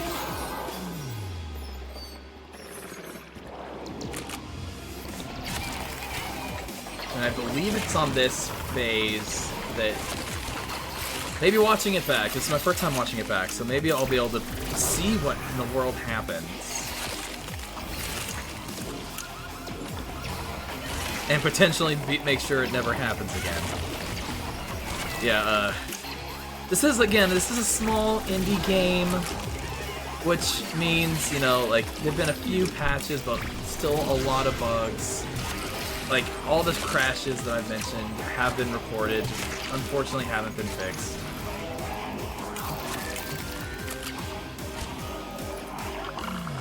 Come on, no crash, no crash, no crash. Wow, it happens on the third cycle? Man, that... In hindsight, it's upsetting that it happens on the last phase of the fight. Man, that's bad.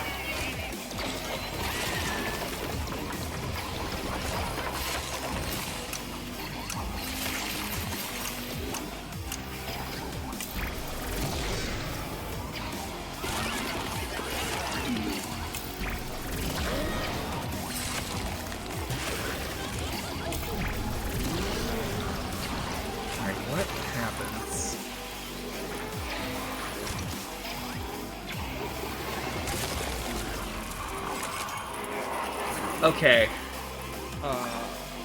I know what happened. Okay. So, Where am I? if both of the tracks, I tried to break. This is has another. never happened before. Yeah, I said the thing.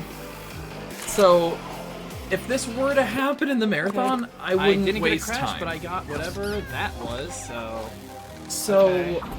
I think what happened is that cutscene that plays That's upsetting. when I don't know. when his top health bar is low is not tied to the button being pressed, but to me hitting a specific spot on the ground with the Okay, he's stuck. yeah, and now he what gets is- stuck. Okay. What that was about either. Paper clip and since he was down and the two tracks were on in the right direction, the slam wheel hit the trigger for the cutscene, but it didn't hit the button, and that caused the cutscene to trigger without the button being pressed. so okay. Okay, I know how to avoid that in the future. And however, this soft block, I have no idea what caused it. So essentially for this fight, I'm not able to hit him until I've killed enough enemies. And something occurs here that I have, likewise, I've never seen before. On this last hit, even though all the enemies are down, he doesn't come out of his... Oh my god, that was also in the third phase. Wow, this is really bad luck.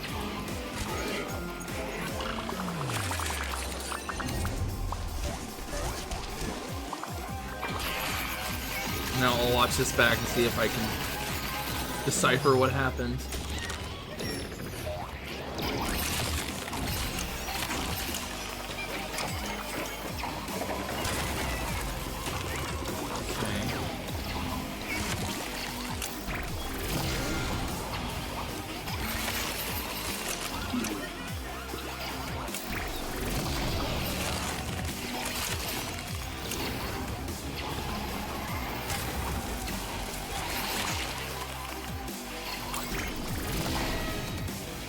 I'll do this for some help. I'm a little worried.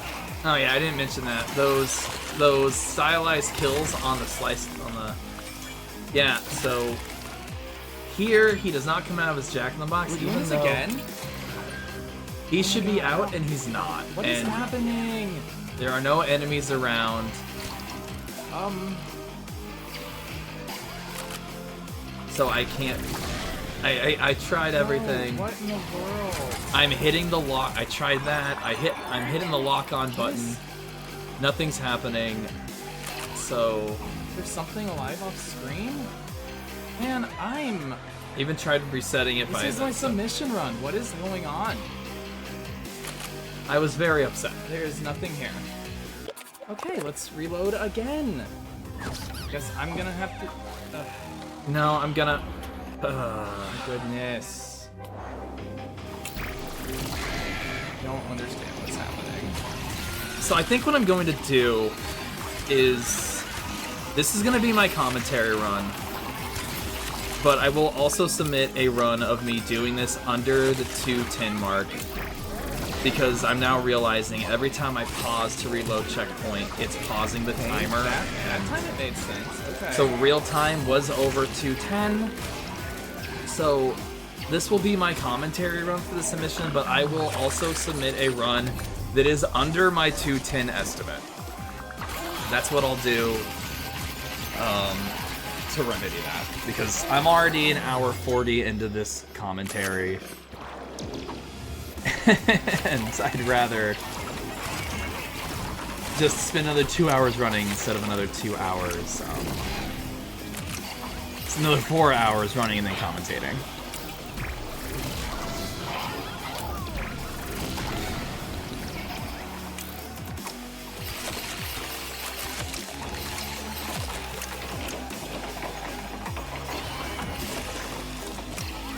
And I'll preemptively say sorry for the inevitable confusion that's going to come with that.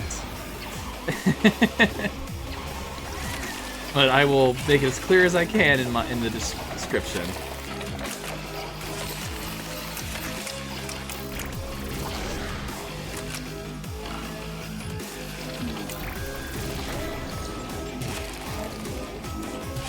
So, little information on a potential crash point for this boss.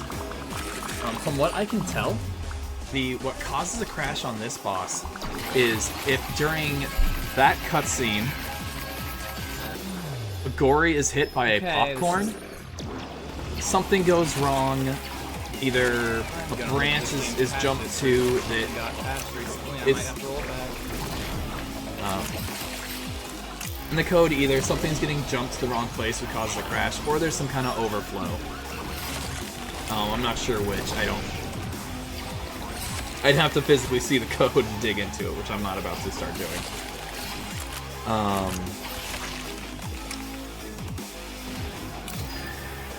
I was very worried it was going to happen again.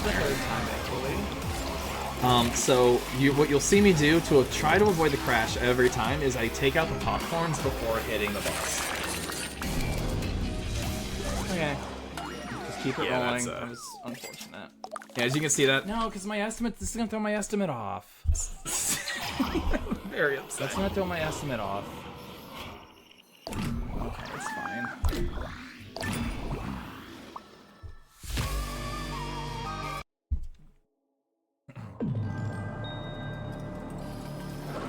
So you know what? I didn't get any crashes. 2 reloads isn't bad. So here I'm going for a bonk off of the little piece of yarn there. Because you see the little stuffed animal friend over there. Introducing him triggers a cutscene and some dialogue. So doing that little bonk there skips that entirely. Yeah.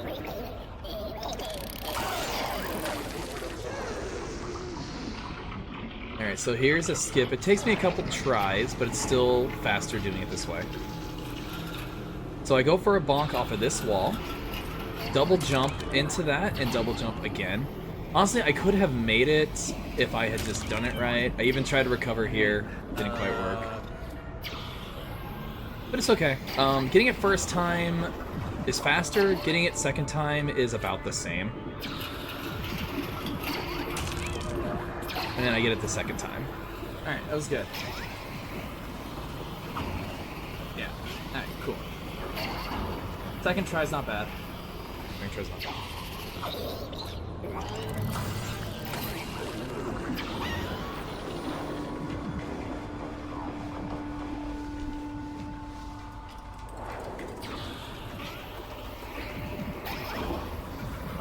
Lore-wise, I can kind of go into things. So after defeating that, I believe his name's like Teddy. Saw at the beginning of the run the name of the Jack-in-the-Box.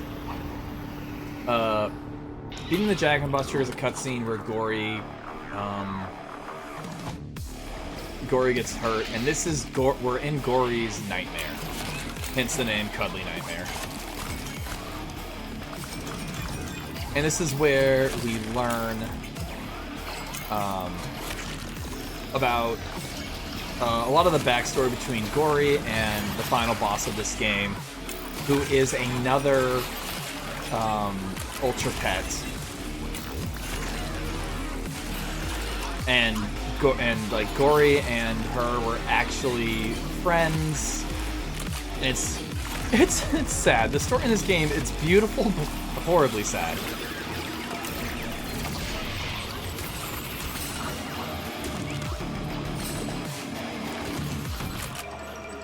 I'm sure if that was my wife talking to somebody else or agreeing with me from down the hall, but it's horribly sad. Not much to say about this fight. I guess these little nightmare critters. See, they open up with this big web, and if I run into that, they will pull me up. Good backup. They will drag me off the platform and try to just drag me down into the goop down there. Alright, here's a part I am very proud of. This is the second climb section of the game. So, here, 2 hand spawn on these platforms to our left and right, and killing them opens the teeth here. But I found a way to jump up here, to the left, land on this little mushroom, and go around that. And now there are 2 scripted fights here that lock me into rooms. So going up here skips the first. I went around the first one by jumping on that mushroom. And here, the second one is in the room above us. So I jump here to go around that, and that skips 2 really long fights. And funny enough, one of the challenges in a all unicorns or all gold star run involves climbing up here as quickly as possible, and you are meant to do the fights, but I don't, and it allows me to do this. So it kind of allows for 100% runs to be really interesting too, because this climb happens a second time. One cycle it. Good. Okay, And, that's a good time save. That was a very lucky one cycle. Oh, really good super grenade there. That's kind of what I mean on those. Getting a one cycle on those dollhouses is a tad random. I gave myself a little bit of extra leeway to make it a little less random by hitting with the slam wheel as it opened. That was a good slam wheel there.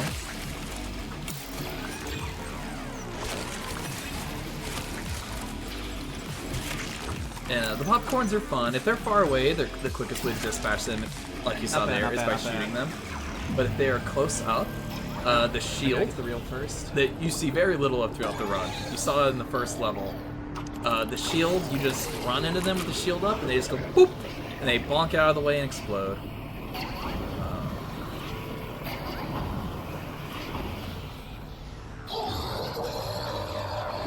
And there, yeah, that is the big scary yarn cat.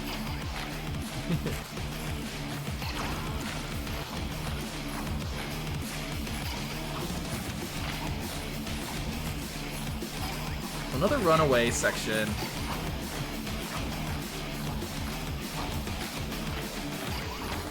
Oh no. Oh no. Woo. Okay. I almost got caught there.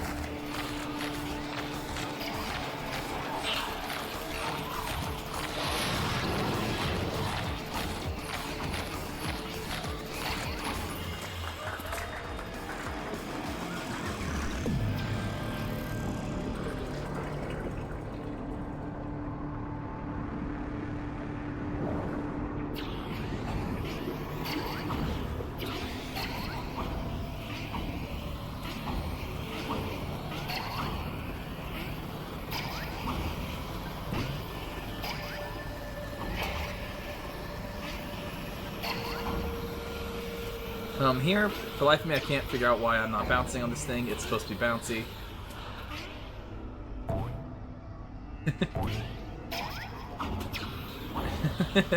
Ideally, this is one try.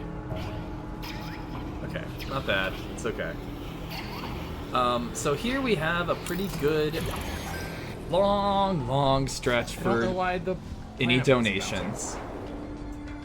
So what we have coming up here are, well, actually, I should describe what's. I'll probably have myself or whoever's doing commentary describe this section. So we have 3 fights in here where we are saving our friends. Starting with Goldfin, then Chip, then Frank. So here, to keep Goldfin from getting blended up, I have to keep hitting the switch periodically through the fight. And there's not too much to talk about with this fight. Really, the only big thing is meter management. Like managing my boost and my fuel is really tough in this fight in particular. Enemies are just kind of spread out just enough. Like you can already see I'm even minimally using my boost. I'm already down 30%, and it just, and to optimally destroy enemies quickly, a lot of boost just has to get used. Thank you, Dad. Did you hear what I said? I didn't get any crashes, but I got 2 soft blocks I've never seen before. That was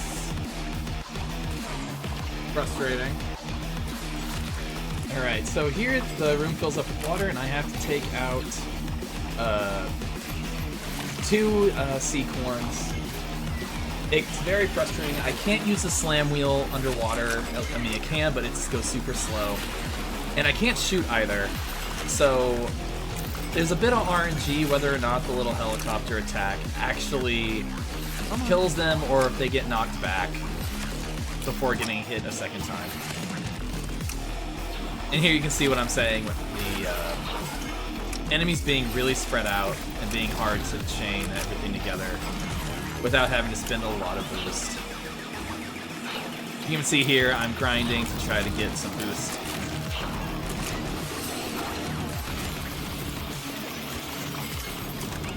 I unfortunately didn't get the dodge there. Okay, not bad. Thankfully there's a timer right on screen, so I know what? Not bad. exactly when I need to come over here and shoot that. Sea corn trolling me. Oof, right there. Yeah, that's that slowdown. It's a lot of time loss can happen if you get hit by that slowdown bubble.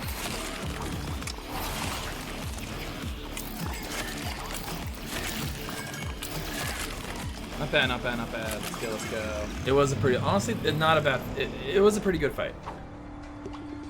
Hey, if I'm right, I think this is another gold split on this stage, so really gonna show this off pretty well. My wife brought me fries. And she's awesome. She did bring me fries. She is awesome. I love her.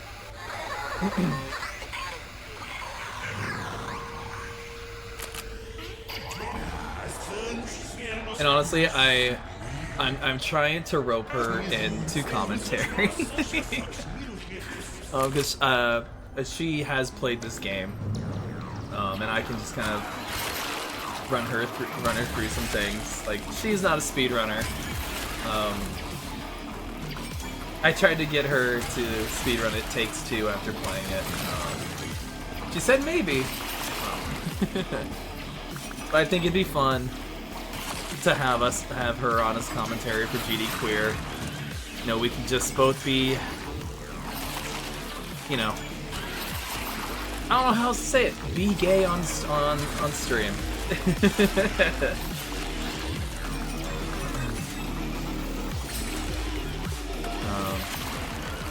No, she's pan, I'm bi, which, I mean,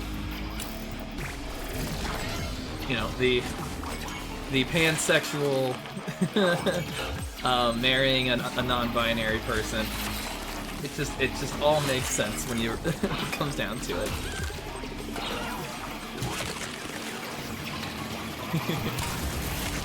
So, trying to rope her into it because I think it'd be super cute.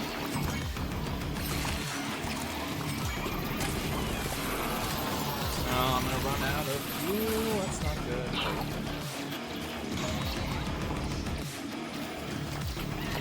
You know, in hindsight, I really should have just used some normal attacks No to big deal.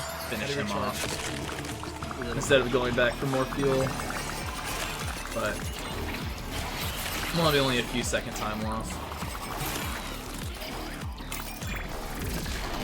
Oh, missing that shot.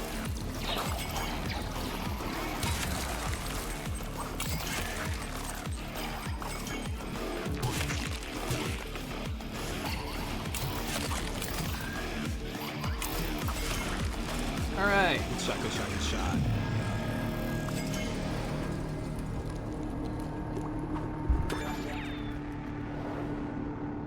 Alright, so one more fight.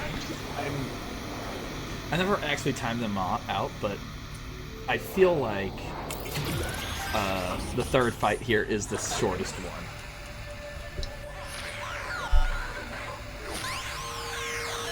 And after this, we move on to the boss, and then it's final boss time. So I will say, definitely the fastest final boss I've ever done. Let's go. Gold split. Looks really good. Looks super clean. But again, I'll do another run. Just, you know, and submit it along with it, just for a proof of concept. Like, look, I promise my average run where shenanigans aren't constantly happening is under 2:10 real time.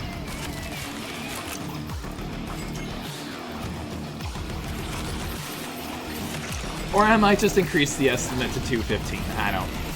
We'll see what happens. Management is a little off. That's okay. I don't know what I'm talking about. My meter management was not a little off. I only had to hit him a couple times.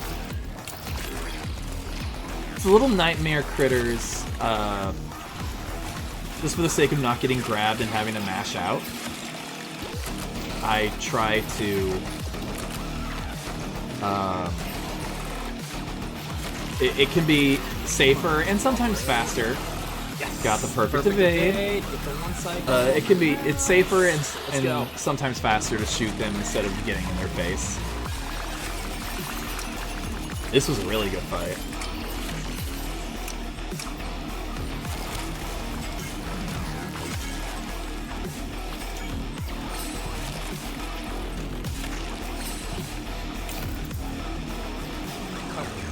Cool. Yeah, my goal for that, yeah, that was really good. So with that timer on screen, my goal is typically to get it with 239 or 240 still on screen when the fight's over. That ended with a 242. Like, that was really fast. I know it's just 2 seconds, but like, we're speedrunners. Every little bit matters. Alright, 2 more bosses and this run is over. Whew, this is a long game. Okay,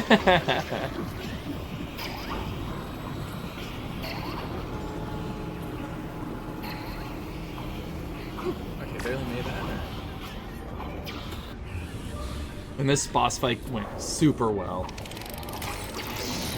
You know what? Honestly, even with the crashes, I think I'll just set my estimate to 215 and call it there. Because I really think this, in spite of those soft blocks, That was a perfect phase 1. Let's go. Okay. it really was a perfect phase. Not bad. So I really do feel like this shows off everything I needed to show off. And if I get a 205, a 206 with a 215 estimate, no big deal. Yeah. Or even if in practice I need to make the estimate go down post acceptance, if it gets accepted, of course. Then I think I'll do that. Because really, I don't think I need to submit another run. I think this is a really good showcase. In spite of the soft blocks. And you know what? This being a submission run, how to put it, God, I missed both those shots, so sad. I think if this wasn't a submission run where I was Perfect. Alright, let's go. intentionally recording for submission, I would have crashed out so hard on those soft blocks if I was just running. So, you know, it works out. It works out. Because I did have a world record pace run that had like 3 crashes in it towards the end, and it wasn't pretty. I even had 2 friends in chat just being like, "It's okay, you got it." Ugh. Alright, so what happens here is it's pretty clear. He's trying to eat these little critters to regain health. And my goal is to take out as many as I can so he heals as little as possible. I think 2, 3 get in. 3's not bad. Actually, I only got a few. Not so bad. I don't know what hit me there. I didn't take damage either. That was very strange. Yeah, 3 isn't bad.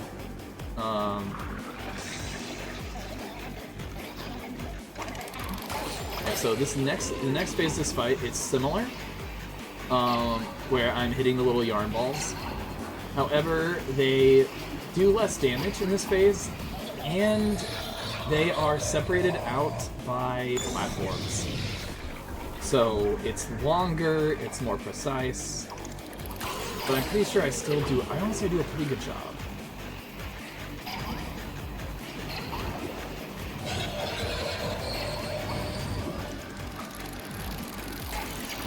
So let's see. Oh, why did I skip that one? That was silly, I shouldn't have done that.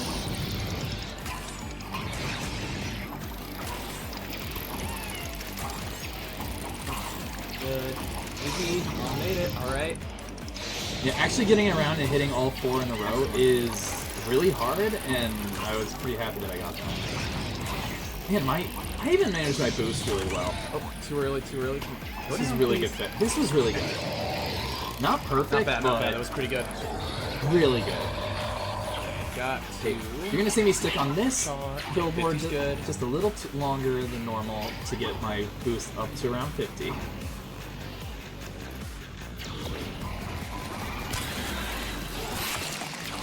Yeah, unfortunately, I just was not getting those one-shot slams.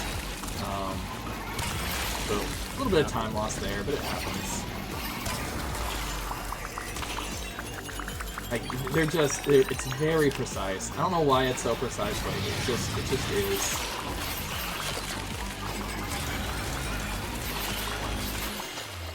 But alright, still good. Alright, not bad. Let's go.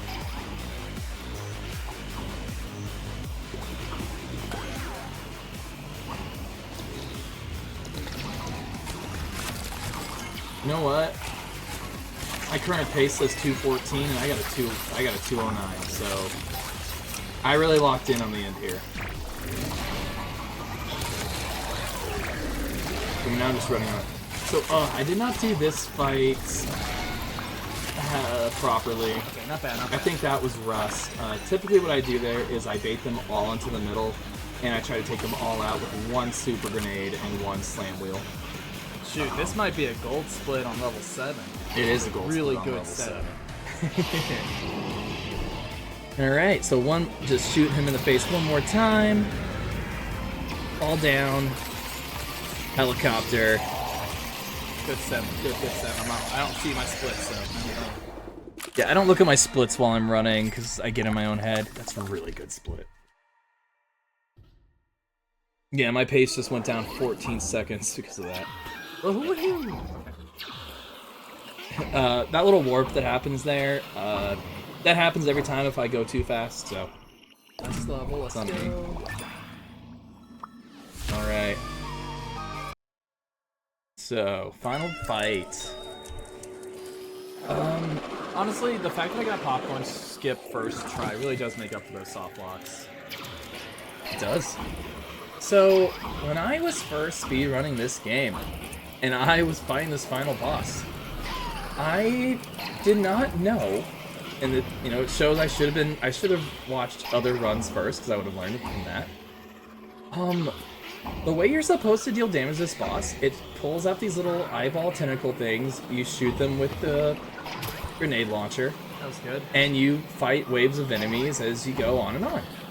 But watching my wife play this game, because I really wanted her to play it, I thought she would love it, she just immediately started shooting super grenades at her face, and it was dealing damage, and it blew my mind.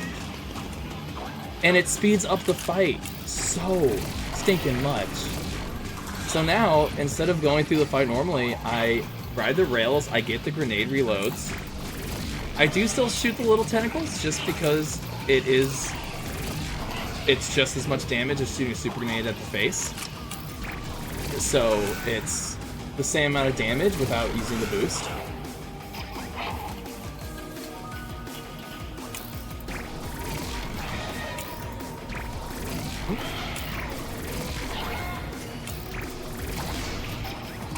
Missed a shot there. It's okay. And I hit that right as right as the reload respawns. Perfect. And I was out of boost, but he was at just enough health to where I could knock her down for that last life bar. Now it opens the eyeball in the chest that I have to shoot. And shooting it, just because of how much longer it takes to shoot charge shots, Should be enough. it's faster to shoot Let's regular go, let's ones. go. And that was really perfect phase 1. And one last grenade would not have taken her out. I needed to use the charge one there. So here, again, I'm meant to fight off enemies, waiting for this heart to open its eyes and shoot a little laser at me that chunks off a big chunk of health, but I can chip down at the heart slowly with charge shots, so I just kind of keep riding this rail back and forth to keep my boost up, shooting the eye with regular grenades when it opens, and shooting charge shots as my ammo refills. I don't know why I wasn't shooting there. I had boost, I had ammo. So good. Let's keep it It's a up. little bit of time lost there, but still a really good phase. He starts healing. Take out the little tentacle, get my reload, and continue just shooting it. It's also safe. This is also it's faster, but it's also safer. There's a lot of enemies down there. These shockwaves are dangerous, and my wife pointed this out. I didn't realize those shockwaves come out in time with the music. I love it. Take off good. The hitboxes on those tentacles are surprisingly small. was a really good heart phase. It was such a good heart phase. It was a Alright, let's do this. Let's finish this. beautiful heart face. Alright. So I have to chunk off a little bit of her health bar again, so I'll send off 3 charge shots. One that gets blocked, unfortunately. But hit the rail for some boost. I think here, yeah, I hit this wall right here just to get a little more fuel. Oh, that's a bad miss. Shoot. Here, I helicopter the heart.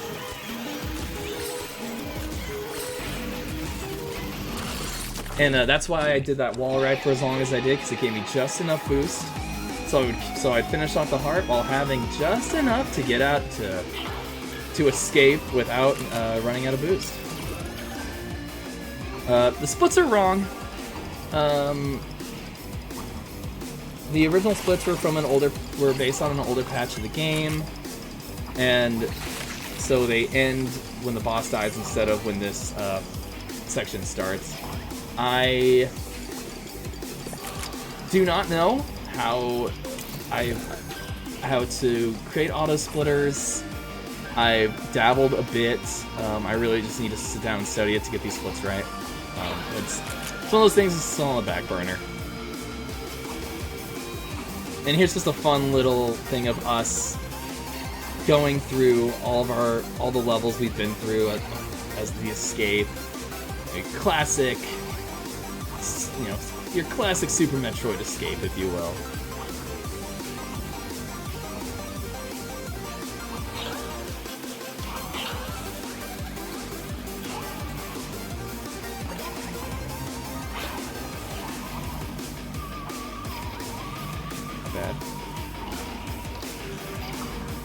And here we go. And that is time. Oh, listen to me. Yeah, time is a second that cutscene starts. Not my best run for sure, but it wasn't bad. No, it wasn't a bad run. As long as it's under 2 hours 10, I'm pretty happy. Did I get under 2:10? 2:09. Okay. Okay. Yeah. Wow, that's a lot of gold. Wow, gold on Arcade Hell, gold on Cuddly Carnage, gold on Needle and I'm just gonna go ahead and pause there. So that is the run. Estimate will probably have to be, yeah, I'll set it to 2:15 because it looks like this whole stream video I'm watching is 2 hours 14 minutes. So I'll set the estimate at 2:15. If it gets accepted and in practice I get consistently lower, I will lower the time. I don't think I'll lower it any further than 2:10, just because crashes are possible. We didn't see any in this run, and a lot of them I do know how to generally avoid, which honestly kind of makes the run fun. You know, like, it's like, oh, I have to do these things to avoid the game crashing, and if I don't, I lose time, kind of deal. So it's interesting enough. But crashes are still possible. The Arcade Hell and Dollhouse Horror, those boss fights are really the two where crashes are more likely to occur. For visibly no reason. Dollhouse Horror, it's unlikely that it happens, but it can. For pretty much no reason. Arcade Hell is definitely more of is more of rolling the dice. Like, maybe 1 in 4 runs it crashes. So, but be that as it may, I still think it's a really good marathon run. I really want to be able to show this game off because it's a beautiful game. It's so fun. It's so cool, and I want more people to know about it. Like, speedrun or no speedrun, this game doesn't get the credit it deserves, and I would love to be able to show it off. So that is my run. Thank you so much for watching. Thank you for your consideration. And yeah, just one more thank you. Goodbye.